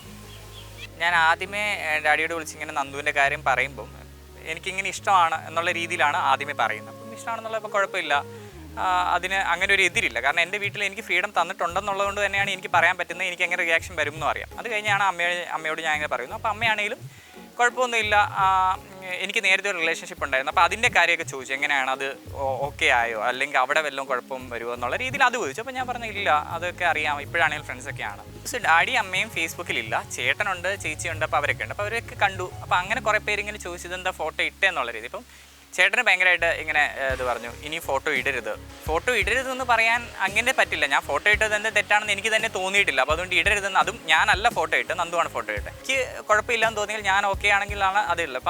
അപ്പം അങ്ങനെ പറഞ്ഞപ്പോൾ അത് ചേട്ടൻ പെട്ടെന്ന് അങ്ങ് ഇഷ്ടപ്പെട്ടില്ല ഞാൻ പറഞ്ഞത്. ഇത് ചേട്ടന് ഭയങ്കര ഒരു വിഷമായി പോയി, ചേട്ടന് ഒരു ഷോക്കായി.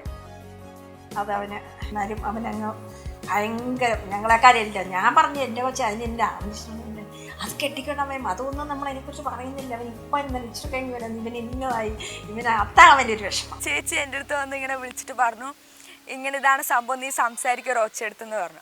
ആ കുട്ടിയുടെ ജീവിതമാണ്, ആ കുട്ടി തീരുമാനിച്ചെങ്കിൽ പിന്നെ ഞാൻ സംസാരിക്കണത് ഞാൻ സംസാരിക്കാം, പിന്നെ വീട്ടിലൊക്കെ അറിഞ്ഞ് ഓക്കെ ആക്കിയിട്ട് ഞാൻ സംസാരിച്ചാൽ പോരെന്ന് ചോദിച്ചു. അപ്പോൾ പറഞ്ഞു അല്ല നീ ഇപ്പം സംസാരിക്കണം എന്ന് പറഞ്ഞ് എനിക്ക് ഫോണൊക്കെ തന്നു. റോച്ച എൻ്റെ അടുത്ത് ആദ്യം തന്നെ ചേട്ടന് വിളി നിർത്തണം എന്ന് പറഞ്ഞു.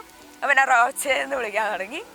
റോണീനെയും കൊണ്ട് ഞാൻ പാലക്കാട് വരികയും പാലക്കാട് ഞങ്ങൾ നെല്ലിയാമ്പതി ഒക്കെ ഒരു ദിവസം ഫാമിലി ആയിട്ട് പോയി കാണുകയും അന്ന് അമ്മയ്ക്കും അച്ഛനും ഒക്കെ ഒത്തിരി ഇഷ്ടപ്പെട്ടു. റോണി വന്നൊരു ദിവസം പ്രേം എന്നെ വിളിച്ചു, ഞങ്ങൾ ഒരുമിച്ച് ഈ യാത്ര പോയി. ചൂസ് ചെയ്തിട്ടുള്ള ഒരാളാണ്, നന്ദയെപ്പോലുള്ള ഒരു കാലിബറുള്ള ഒരാൾ, നന്ദയുടെ കാലിബറിലുള്ള ഒരാളെ തിരഞ്ഞെടുക്കുമ്പോൾ അതെന്തായാലും ഞാൻ പറഞ്ഞില്ല, അതൊരു നന്ദയുടെ ഒരു സ്ട്രെങ്ത്താണ്. അപ്പോൾ നന്ദയുടെ ഫ്രീക്വൻസിയിലുള്ളതും നന്ദയ്ക്ക് യോജിച്ച് പോകാൻ പറ്റുന്ന ഒരാളെ നന്ദ കണ്ടെത്തിയിരിക്കുകയാണ്. അതിലെന്തായാലും അതൊരു കൃത്യമായ തിരഞ്ഞെടുപ്പ് തന്നെ ആയിരിക്കും എന്ന് എനിക്കറിയാം. പക്ഷേ നന്ദയെ എനിക്കറിയാലോ. അതുപോലെ തന്നെ ആ ഒരു ഞാൻ എന്താണോ എക്സ്പെക്ട് ചെയ്തത് അത് തന്നെയായിരുന്നു നമ്മുടെ റോണി.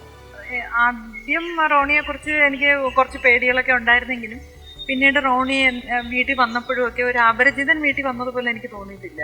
സോ അമ്മ വിചാരിച്ചത് ഫ്രീ തിങ്കർ എന്നൊക്കെ പറയുമ്പം വീട്ടിലാരും കെയർ ചെയ്യത്തില്ല, ഒട്ടും ലവിങ് അല്ല, അങ്ങനെ അമ്മയ്ക്ക് തുണി വിരിക്കാൻ സഹായിക്കുന്നു. അപ്പോൾ ഇതൊന്നും ഒരു മസ്കുലിനിറ്റിക്ക് പറ്റുന്ന ജോബ്സ് ഒന്നും അല്ല. അപ്പം അമ്മ നോക്കുമ്പോൾ ഇതൊക്കെ ചെയ്യുന്നു, വളരെ കെയറിങ് ആയിട്ടുള്ളൊരു പേഴ്സൺ ആണ്. ആ വീട്ടിലെ ഒരു സ്ഥിരം ഒരു അന്തേവാസിയായിട്ടാണ് എനിക്ക് അനുഭവപ്പെട്ടത്. കാരണം അത്ര ഫ്രീ ആയിരുന്നു. അതിൽ നിന്ന് തന്നെ നന്ദയ്ക്ക് തെറ്റിയിട്ടില്ല എന്നുള്ളതാണ് എൻ്റെ ഒരു തിരിച്ചറിവ് ആ സമയത്ത് കിട്ടിയത്. ഗവൺമെൻറ് ക്വാർട്ടേഴ്സിലാണ്. അപ്പോൾ ഇവർ ഗവൺമെൻറ് ക്വാർട്ടേഴ്സ് വരുമ്പോൾ അത് ഭയങ്കര ചെറുതാണ്. അവർക്കപ്പോൾ അപ്പോൾ ഭയങ്കര ബുദ്ധിമുട്ട്.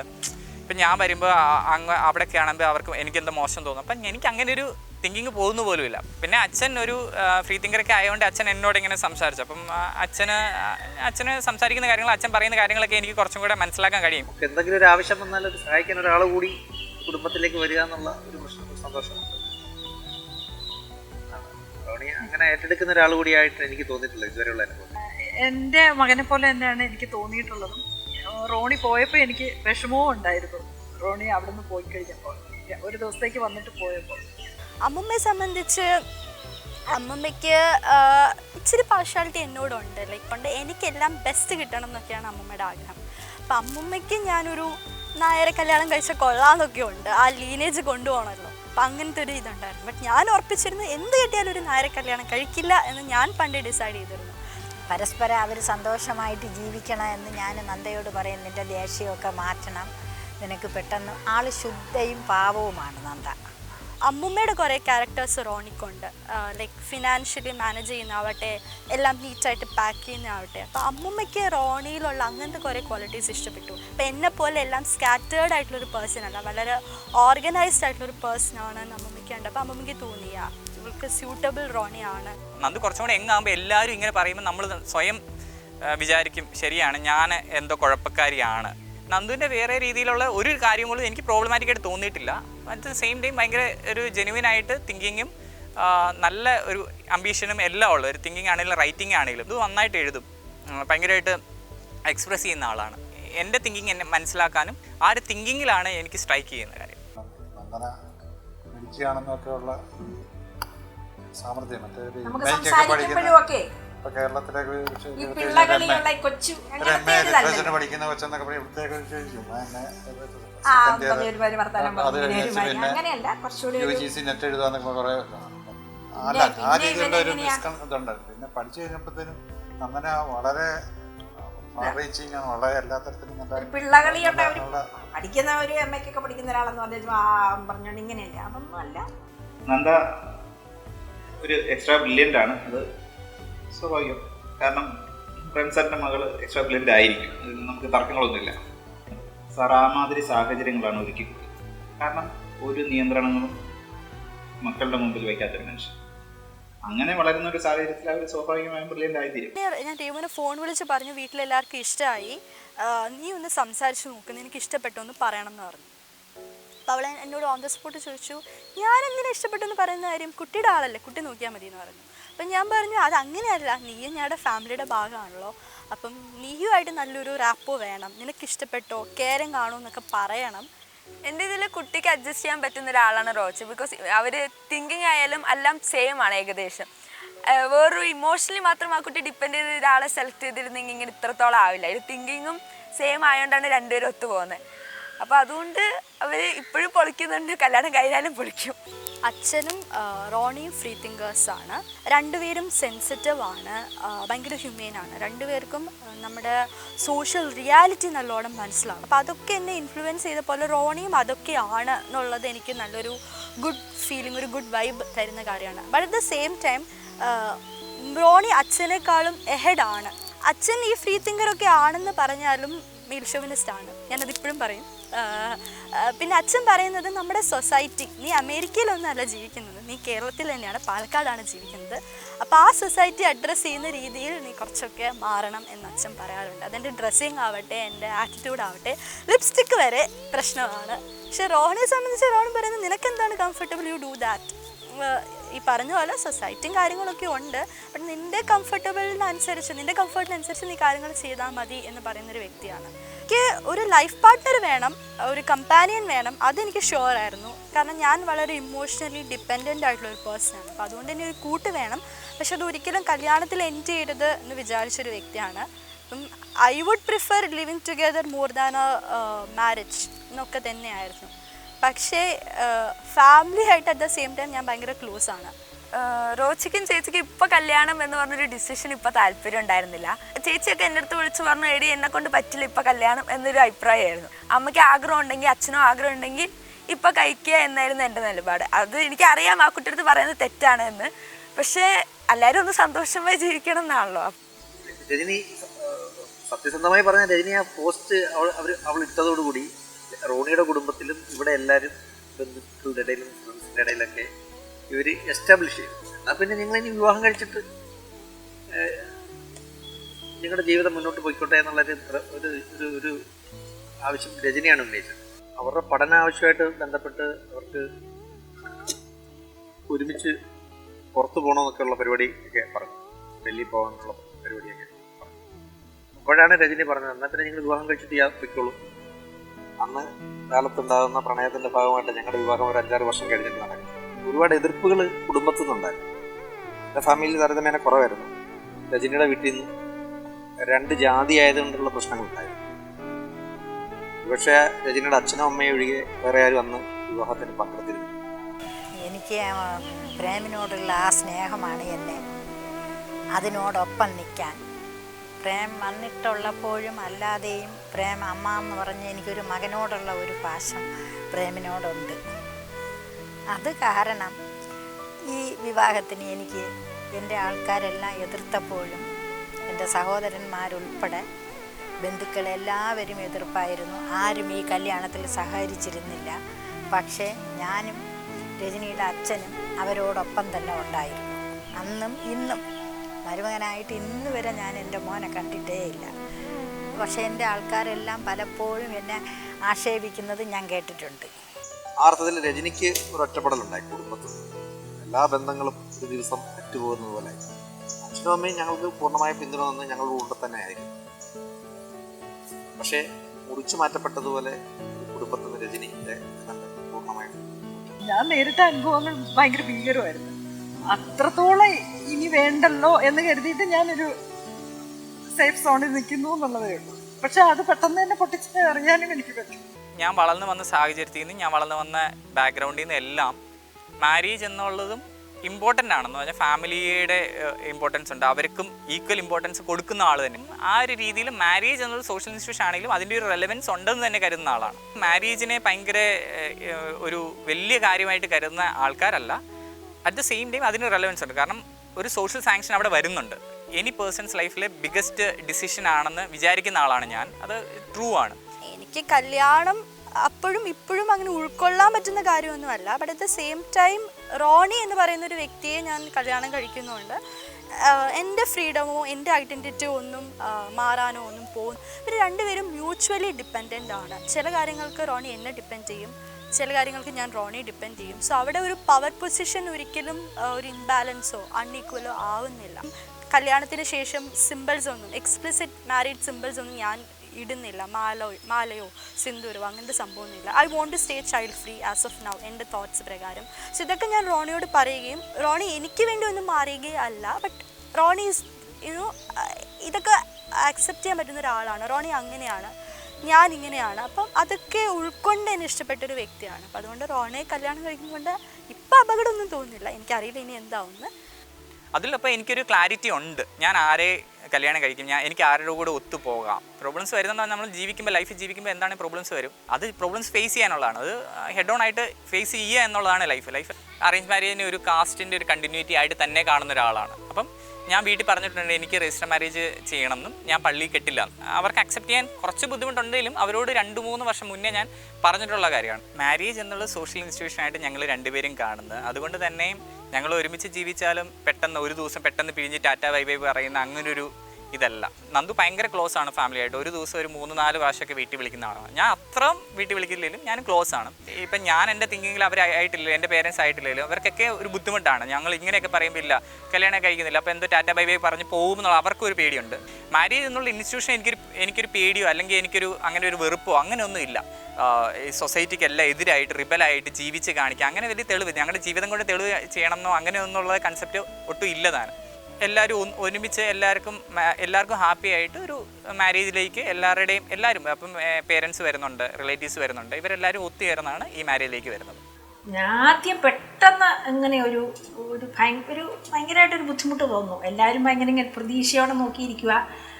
എല്ലാവരും ഇങ്ങനെ ജോലി കളഞ്ഞേച്ച് വന്നു, ഇങ്ങനെ നല്ലൊരു എങ്ങനെ പരീക്ഷയുടെ അന്ന് വിളിക്കും, റിസൾട്ട് അറിയുന്ന ഇങ്ങനെയൊക്കെ ചോദിച്ചാൽ എനിക്ക് പെട്ടെന്നൊന്നും ആകാതെ ഇങ്ങനെ ഒരു കല്യാണം ഇങ്ങനെ ഇതൊക്കെ പറയുമ്പോഴേക്കും ഒരു ബുദ്ധിമുട്ട്.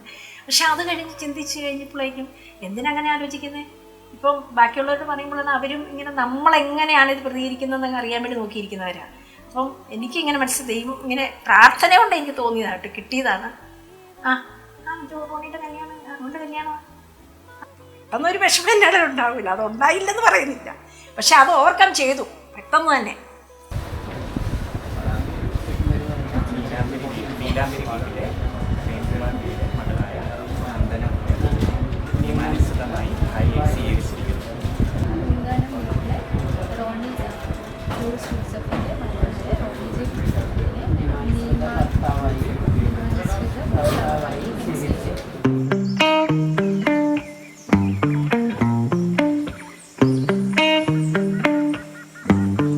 You have for takeaway, yeah, yeah. You have for takeaway, yeah, yeah. Karna lagiya barishan, sake sake sapne bhi pinch gayi. Hey, hey, where do you think you're going? It's so late, late, late. What's wrong?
സാധാരണഗതിയിൽ register ചെയ്യാൻ വരുമ്പോൾ parents ആരെങ്കിലും രണ്ട് friends വന്നു ഒരു മാലയിട്ടു. അതാ ഞാൻ സിനിമയിലൊക്കെ ഞാൻ കണ്ടിട്ടുള്ളൂ. രണ്ടുപേരും പരസ്പരം ഒരു മാലയിടും. ഫ്രണ്ട്സ് ആരെങ്കിലും കാണും, ഇറങ്ങി പോകണത് കണ്ടിട്ടുണ്ട്. ഒന്നുമല്ല, എല്ലാവരും കാര്യമായിട്ട് വന്നു. ഞങ്ങൾ ഒരേ സമയം വന്നു, ബാക്കി എല്ലാവരും വരുന്നു.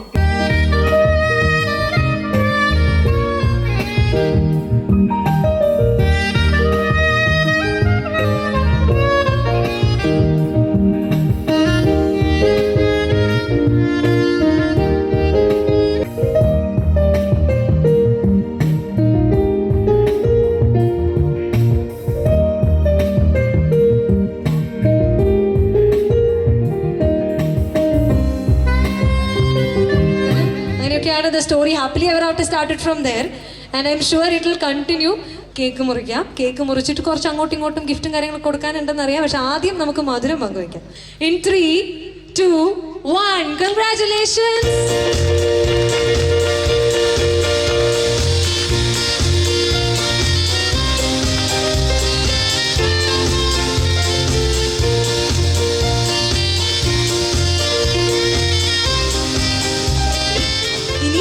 രണ്ട് ഭാഗത്തുനിന്നും കുഞ്ഞു കുഞ്ഞു സമ്മാനങ്ങൾ രണ്ടുപേർക്കും കൊടുക്കാനുണ്ട്. വലിയൊരു സമ്മാനം കിട്ടിയിട്ടുണ്ട്, അങ്ങോട്ട് സ്നേഹിച്ചു കൊണ്ട് നടക്കാൻ രണ്ടുപേർക്കും ഒരാളെ കിട്ടി.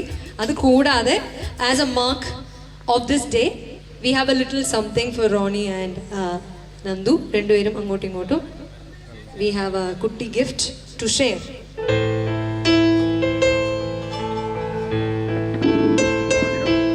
To the man of your life, and let's have Ronnie present a little something to the love of his life.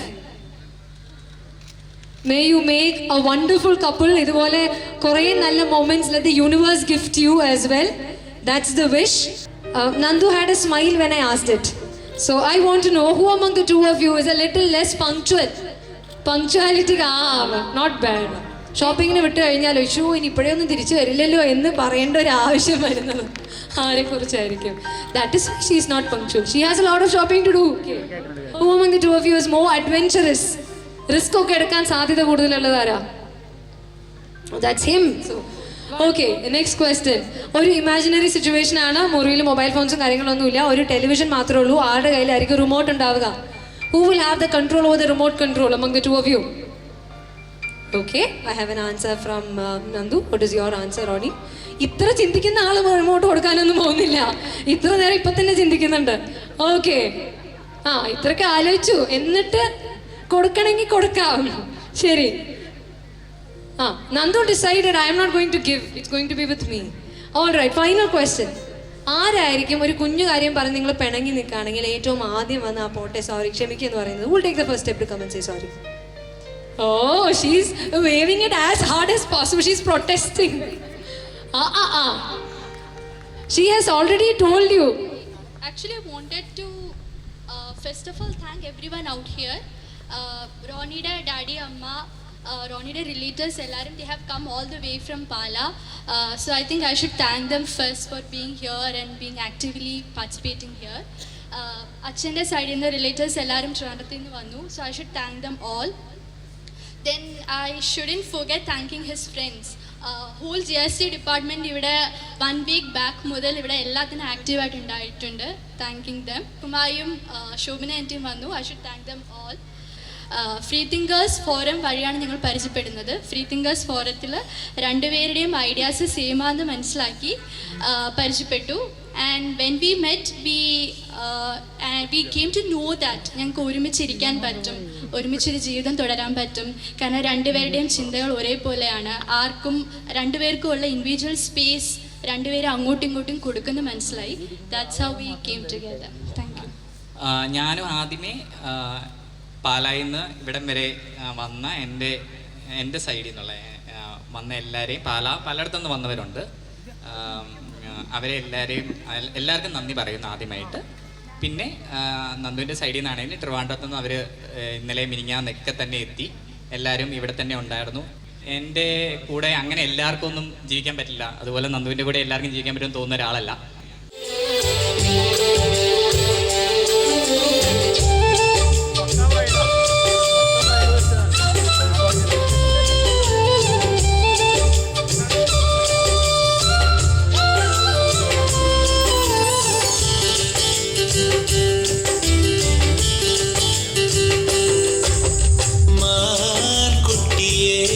புள்ளிமான் குட்டியே ஓமேனிதான் ஒரு பூந்தொட்டியே ஓம் கொழு கொழு கண்ணங்கள் பார்த்து என் மனசில் தெருக்கூத்து ஓரவிக்கையின் ரகசியம் பார்த்து என் நெஞ்சில புயல் காத்து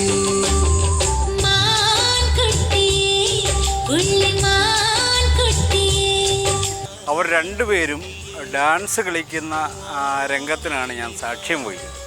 പക്ഷേ മത ചടങ്ങുകളില്ലാതെ എന്നാണ് സാധാരണ കേൾക്കുക. ഇത് അതുപോലുമില്ലാതെ, ഒരു ചടങ്ങുകളുമില്ലാതെ കുട്ടികൾ ആഘോഷമായി ഡാൻസ് കളിക്കുന്നത് കണ്ടാണ് ഞങ്ങൾ ഈ സ്റ്റേജിലേക്ക് വന്നത്. എല്ലാ ചടങ്ങുകളും ഉപേക്ഷിക്കുന്നത് നല്ലതിന് വേണ്ടിയാണെന്നുള്ള സൂചനയും ഇതിനകത്ത് ഉണ്ടെന്ന് തന്നെയാണ് ഞാൻ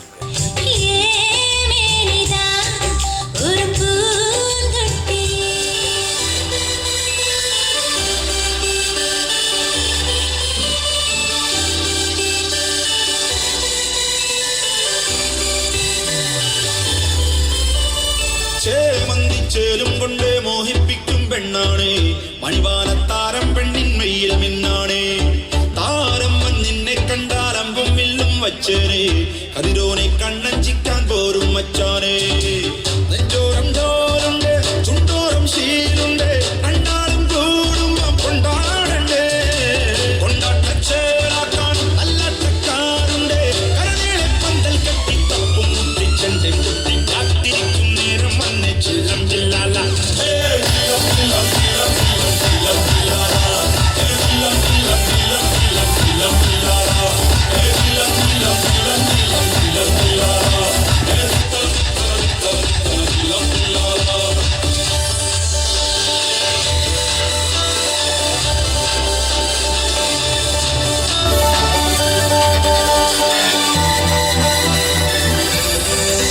പച്ചക്കിളിക്കൊരു കൂട് പച്ചക്കറി വഴിയുള്ള കൂട് കണ്ണാളൻ കെട്ടുന്നുണ്ടല്ലോ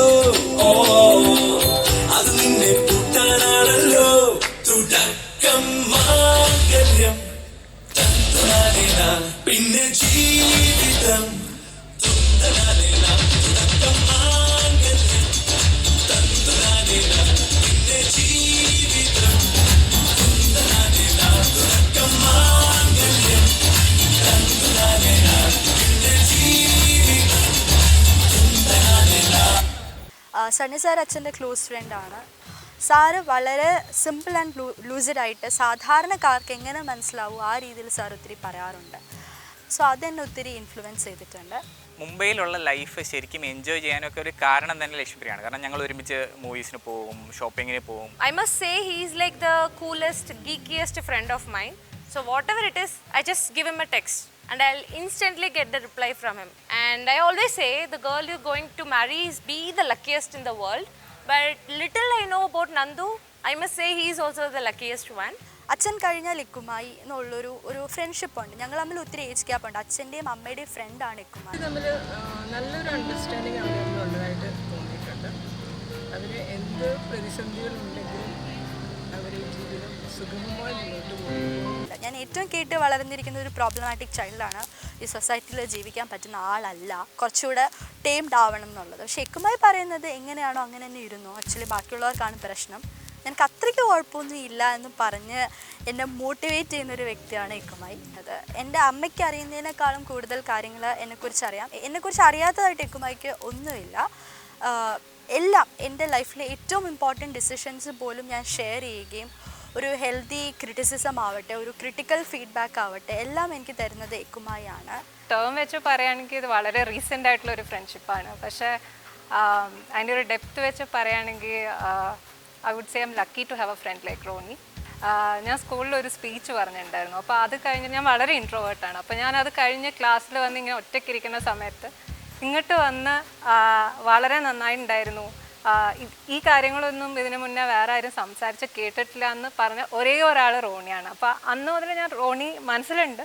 എന്നെ സംബന്ധിച്ചിടത്തോളം ഇപ്പം എൻ്റെയും കല്യാണം ഏകദേശം ഈ ഒരു സമയത്താണ്. പക്ഷേ ഇപ്പോൾ ആ ഒരു സോഷ്യൽ പ്രഷർ ചിലപ്പം വല്ലാണ്ടാവുമ്പോൾ ചില കാര്യങ്ങളിലൊക്കെ ഞാൻ കുറച്ചൊക്കെ ബലം പിടിച്ച് നിൽക്കുമെങ്കിലും ചില കാര്യങ്ങളിലൊക്കെ ഞാൻ കുറച്ചൊക്കെ സാക്രിഫൈസ് ചെയ്യേണ്ടി വരുന്നുണ്ടെന്ന് എനിക്ക് തന്നെ തോന്നാറുണ്ട്. പക്ഷേ റോണിയുടെ കാര്യത്തിൽ എനിക്ക് തുടക്കം മുതൽ ഞാൻ വളരെ റെസ്പെക്റ്റ് ചെയ്യുന്ന, ഭയങ്കര അസൂയോടെ നോക്കുന്ന ഒരു കാര്യമാണ്.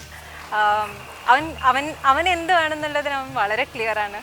അപ്പോൾ അതെങ്ങനെ മുന്നോട്ട് പോകണം എന്നുള്ളതിൽ അവന് യാതൊരു കൺഫ്യൂഷനും ഇല്ല. അത് എക്സിക്യൂട്ട് ചെയ്യാനും അവന് വളരെ റാഷണലായിട്ടൊരു പ്ലാനുണ്ട്. അപ്പോൾ ഈവൻ ഫ്രണ്ട്ഷിപ്പിൻ്റെ കാര്യത്തിലാണെങ്കിലും ഞാനൊരു ഇമോഷണൽ എക്സ്ട്രീം ആണെങ്കിൽ റോണി അതിൻ്റെ ഒരു rational എക്സ്ട്രീമാണ്.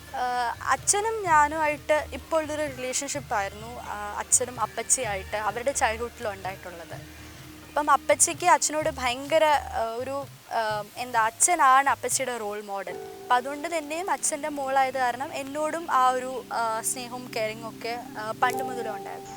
She was always with me wherever I went and I was full of love and care to her even from her childhood, and still now I am keeping on with the same for my dearest. കല്യാണത്തിന് ഞങ്ങൾക്ക് ആർക്കും നിങ്ങൾക്ക് ഗിഫ്റ്റൊന്നും തരാൻ കഴിഞ്ഞില്ല, നിങ്ങൾ രണ്ടുപേർക്കും. So അതിന് പകരമായിട്ട് ഈ സോങ് ഞങ്ങൾക്ക് രണ്ടുപേർക്കും വേണ്ടി ഡെഡിക്കേറ്റ് ചെയ്യാണ്. മിഴിയോരം നിലാവലയോ പനി നീർമണിയോ കുളിരോ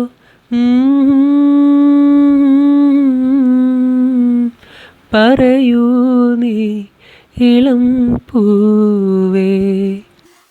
കസിൻസ് എല്ലാവരുമായിട്ട് ഞാൻ നല്ല അടുപ്പത്തിലാണ്. ബട്ട് ഏറ്റവും ക്ലോസ് അപ്പുച്ചേട്ടനുമായിട്ടാണ്. അപ്പുച്ചേട്ടൻ എന്നെ പോലെയല്ല. ഈ അപ്പുച്ചേട്ടൻ ഭയങ്കര സോഫ്റ്റ്, പൊലൈറ്റ്, ഹമ്പിൾ, ആരോടും ഒന്നും പറയില്ല, വേണ്ട കാര്യം പോലും പറയാത്ത ഭയങ്കര ഹമ്പിൾ, ഇന്നസെൻ്റ് ആയിട്ടുള്ളൊരു പേഴ്സണാണ്. പണ്ട് എനിക്ക് നെഗറ്റീവ് റിമാർക്സിന് ഉൾക്കൊള്ളാൻ പറ്റില്ല. സോ ആ സമയത്ത് എന്തെങ്കിലും പറയുമ്പോഴും വളരെ സോഫ്റ്റായിട്ട് എന്നോട് പറയുന്നൊരു വ്യക്തി അപ്പുച്ചേട്ടനായിരുന്നു. അതിനുശേഷവും എൻ്റെ ലൈഫിൽ ഇമ്പോർട്ടൻ്റ് ആയിട്ട് ഞാൻ ഡിസിഷൻസ് എടുക്കുമ്പം ചേട്ടൻ അഭിപ്രായമൊന്നും പറയില്ല, but he would always stand with me. KS Madhavan സാറിൻ്റെ ഡിസിപ്ലിൻ ഹിസ്റ്ററിയാണ്. അപ്പോൾ സാറിനെയൊക്കെ ഞാൻ ഒത്തിരി വിളിച്ചിട്ടുണ്ട്. ഭീമാ കൊറേഗാവിനെ പറ്റി റിസർച്ച് ചെയ്യുന്ന സമയത്തൊക്കെ സാറിൻ്റെ പെർസ്പെക്റ്റീവ് എന്താണ്? സ്വതന്ത്ര ഇന്ത്യയുടെയും യുക്തിബോധത്തിൻ്റെയും ജനാധിപത്യ വിചാരത്തിൻ്റെയും ഒരു അന്തരീക്ഷം കുടുംബത്തിൽ കുട്ടികൾക്ക് പകർന്നു നൽകുന്ന ഒരു ജീവിതക്രമം സാധ്യമാക്കുന്ന ഒരു കുടുംബാന്തരീക്ഷം വളരെ പ്രധാനപ്പെട്ടതാണ്. ഈ രണ്ട് കുട്ടികളുടെയും കുടുംബത്തെയും അവരോട് ഒപ്പം നിന്ന അവരുടെ മാതാപിതാക്കളെയും അവരുടെ സുഹൃത്തുക്കളെയും അവരുടെ ബന്ധുക്കളെയും എല്ലാവരെയും ഞാൻ വളരെ സ്നേഹത്തോടു കൂടി ആശംസിക്കുന്നു. സാറ് കുറച്ചുകൂടെ അക്കാഡമിക് ലെവലിൽ നിന്ന് സംസാരിക്കുന്ന ഒരു വ്യക്തിയാണ്. അപ്പം ഞാനൊരു അക്കാഡമിയുടെ പാർട്ടായതുകൊണ്ട് സാറിൻ്റെ ലാംഗ്വേജൊക്കെ എനിക്ക് കുറച്ചുകൂടെ ഗ്രിപ്പിങ്ങും കുറച്ചുകൂടെ മനസ്സിലാവുന്ന ഒരു വ്യക്തിയാണ്. മതം, ദേശം, ഭാഷ അത്തരം യാതൊരു അതിർവരമ്പുകളില്ലാതെ അല്ലെങ്കിൽ അതിന് ഒരു പരിഗണന ഒന്നും കൊടുക്കാതെ വളരെ സ്വതന്ത്രമായ ഒരു തിരഞ്ഞെടുപ്പ് വഴി ഒരു തീരുമാനം എടുക്കുമ്പോൾ, രണ്ട് വ്യക്തികൾ തീരുമാനം എടുക്കുമ്പോൾ അത് വളരെ മാതൃകാപരമാണെന്ന് മാത്രമല്ല, അത് നമ്മുടെ ഒരു സിവിലൈസ്ഡ് സൊസൈറ്റിയിൽ അല്ലെങ്കിൽ പരിഷ്കൃത സമൂഹത്തിലെ മികച്ച രണ്ട് വ്യക്തികളുടെ മാതൃകകൾ കൂടിയായി നന്ദയും റോണിയും മാറുന്നുണ്ട്. രാജേഷ് അങ്കിളും ഷിനു അങ്കിളും. അപ്പം അങ്കിള് നേരെ എല്ലാവരും കൂടെ ട്രിപ്പ് പോകുമ്പം എന്തെങ്കിലും ഒരു റൈറ്റപ്പിനെ കുറിച്ച് പറയും, എന്തെങ്കിലും ഒരു ഡിബേറ്റിനെ കുറിച്ച് പറയും, എല്ലാവരും കൂടെ സംസാരിക്കും. അപ്പം ഞാൻ എന്ന് പറയുന്നൊരു വ്യക്തിയുടെ പെർസ്പെക്റ്റീവ്സ് ഒക്കെ ഇപ്പോഴും അവർ കേൾക്കാൻ തയ്യാറായിരുന്നു. അല്ലാതെ ഒരു കൊച്ചുകുട്ടിയാണ് എന്ന് പറഞ്ഞ് എന്നെ ഒരിക്കലും മാറ്റി നിർത്തിയിട്ടില്ല. ഇന്ന് മാതാപിതാക്കൾ പലരും ഇത് ആഗ്രഹിക്കുന്നുണ്ട്, മതങ്ങളെ അവരുടെ ജീവിതത്തിൽ നിന്ന് മാറ്റി നിർത്താൻ ശ്രമിക്കുന്നുണ്ടെങ്കിലും പലർക്കും ആഭ്യന്തര ചുറ്റുപാടുകളാൽ കഴിയാതെ പോകുന്ന ഒരു സംഗതിയാണ്. അത് പ്രേംകുമാർ സാറിന് നല്ലതുപോലെ സാധിച്ചു. അതിന് വഴിയൊരുക്കാൻ നന്ദയ്ക്കും ഒപ്പം ഒരു പ്രേരക ശക്തിയായി എല്ലാത്തിനും കൂടെ നിൽക്കാൻ രജനി ചേച്ചിക്കും കഴിഞ്ഞു. വിവാഹം, ജനനം ഇത്തരം വളരെ പ്രധാനപ്പെട്ട ചില സന്ദർഭങ്ങളിലൊക്കെ നമ്മളുടെ ഒരു മനുഷ്യനിലേക്ക് വളരെ ശക്തിയായിട്ടാണ് നമ്മുടെ കുറേ പരമ്പരാഗതമായ കീഴ്വഴക്കങ്ങൾ കടന്നു വരുന്നൊരു സന്ദർഭമാണ്. അപ്പം അതിനെ നിരാകരിക്കുക എന്ന് പറഞ്ഞു കഴിഞ്ഞാൽ വളരെയധികം ശ്രമകരമാണ്. അത് പലപ്പോഴും നമ്മളുടെ വാക്കുകളിൽ മാത്രമേ ഉള്ളൂ, പലപ്പോഴും അത് നമ്മുടെ വീടിന് പുറത്തിടുന്ന ചെരുപ്പ് പോലെയാണ്. നമ്മൾ പലരും വീട്ടിലേക്ക് അത് ആ സംഗതി കൊണ്ടുവരാറില്ല. അത് വീട്ടിലേക്ക് കൊണ്ടുവരാൻ ചിലർക്കൊക്കെ പറ്റുന്നുണ്ട്. അങ്ങനെ പറ്റുന്ന വളരെ ചുരുക്കം ചില വ്യക്തികളിൽ ഒരു കുടുംബമാണ് പ്രേംകുമാർ സാർ.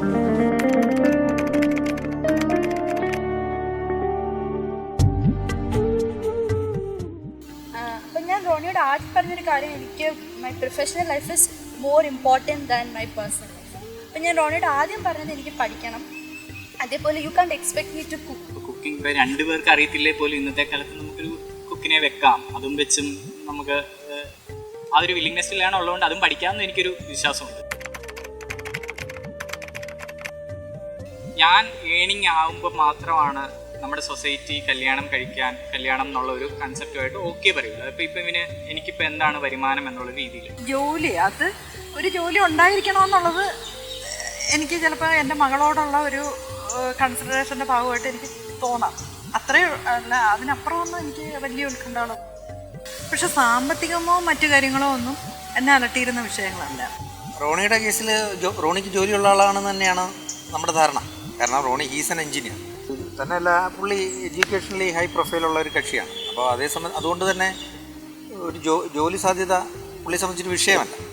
ഞാനാണെങ്കിലും 18 ഇയേഴ്സ് മുതൽ പാർട്ട് ടൈം ജോബ് ചെയ്യുന്ന ഒരാളാണ്. കണ്ടന്റ് റൈറ്റിംഗ് ആവട്ടെ, ഓൺലൈൻ ട്യൂട്ടറിങ് ആവട്ടെ, അങ്ങനെയൊക്കെ. അപ്പം എനിക്കും അറിയാം, ആസ് ഓഫ് നൗ ഞാൻ വീണ്ടും കുറേ ജോബ്സൊക്കെ നോക്കുകയാണ്. അപ്പോൾ ഓൾവേസ് എനിക്ക് എൻ്റെ പഠിത്തത്തിൻ്റെ കൂടെ സ്വന്തമായിട്ട് ഇൻഡിപെൻഡൻ്റ് ആയിട്ട് ഒരു ജോബ് ചെയ്യണം എന്നുള്ളത്. അപ്പോൾ ഐ തിങ്ക് എൻ്റെ പഠിത്തം കഴിഞ്ഞാൽ ഞങ്ങൾക്ക് ഒരുമിച്ചിട്ട് എന്തെങ്കിലും ചെയ്യാം, സ്റ്റാർട്ടപ്പോ ഒക്കെ ചെയ്യാം എന്നുള്ള ധൈര്യമുണ്ട്. നമ്മുടെ കഴിവ് ഓൾവേസ് പോളിഷ് ചെയ്തെടുക്കാമെന്നുള്ളൊരു കോൺഫിഡൻസ് ഉണ്ട്. പിന്നെ ഫിനാൻഷ്യൽ വലിയ പ്രോബ്ലം വരുമോ എന്നുള്ളത് അത് എപ്പോൾ വേണമെങ്കിലും വരാവുന്നൊരു കാര്യമാണ്. ഇപ്പം പറഞ്ഞില്ലേ, വീട്ടിൽ അങ്ങനെ ഒരു വീട്ടുമായിട്ട് അത്ര ഡിസ്റ്റൻ്റ് ഒന്നും അല്ലാത്തതുകൊണ്ട് അവരുടെ ഒരു സപ്പോർട്ട് സിസ്റ്റം ഉണ്ട്. അപ്പോൾ എന്നെ സംബന്ധിച്ച് എൻ്റെ വീട്ടുകാർക്ക് എന്നിൽ വെക്കാൻ പറ്റുന്ന റെസ്ട്രിക്ഷൻസ് ഇപ്പോൾ വളരെ ലിമിറ്റ് ചെയ്യുവാണ്.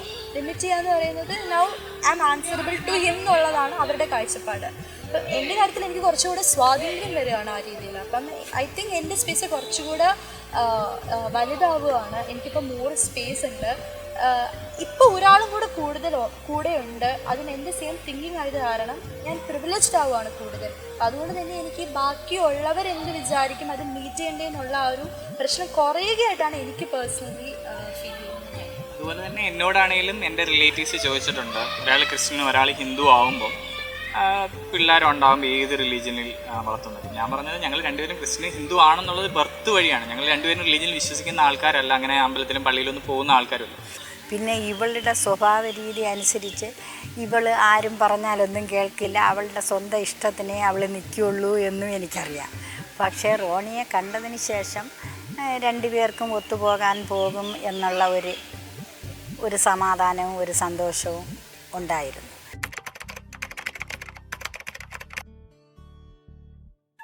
പിന്നെ എല്ലാ കാര്യത്തിലും നമുക്കൊരു ഷ്യൂരിറ്റി ഇല്ല. ലൈഫാണ്, അതേത് പാത്ത് വേണേലും എടുക്കാം.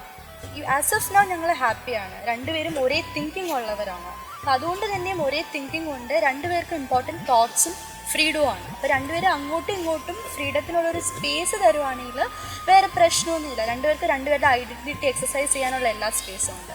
പിന്നെ ഭാവിയിൽ വരുന്ന കാര്യം നോക്കാം. അങ്ങനൊരു കോൺഫ്ലിക്റ്റ് വരുവാണെങ്കിലും ഞങ്ങൾ വളരെ ഹാപ്പി ആയിട്ട് തന്നെ പിന്നീടും സെപ്പറേറ്റഡ് ആവുകയാണെങ്കിൽ പോലും ഹാപ്പി ആയിട്ട് തന്നെ ഫ്രണ്ട്സായിട്ട് തന്നെ ഇരിക്കും എന്നുള്ളൊരു ഷ്യൂരിറ്റി ഉള്ളതുകൊണ്ട് അതിൻ്റെ അകത്ത് വേറെ പേടിയും കാര്യങ്ങളൊന്നുമില്ല.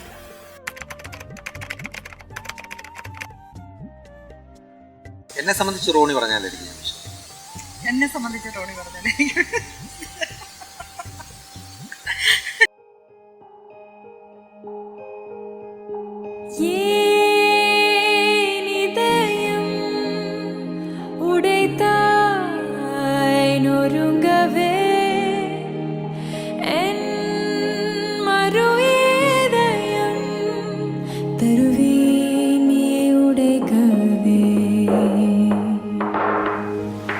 You're the light, you're the night, you're the color of my blood, you're the cure.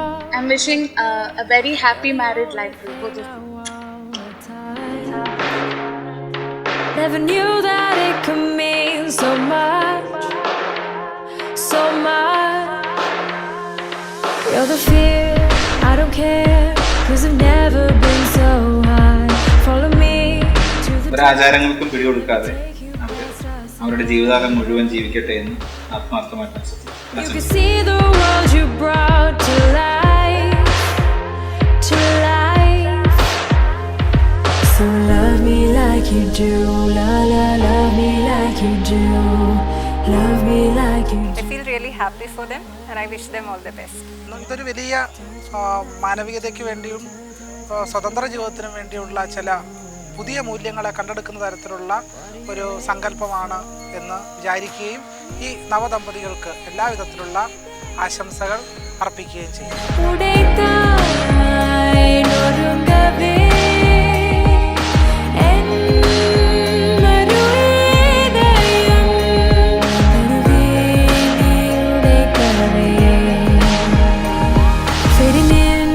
Fading out on the edge of paradise. Only you can set my heart on fire.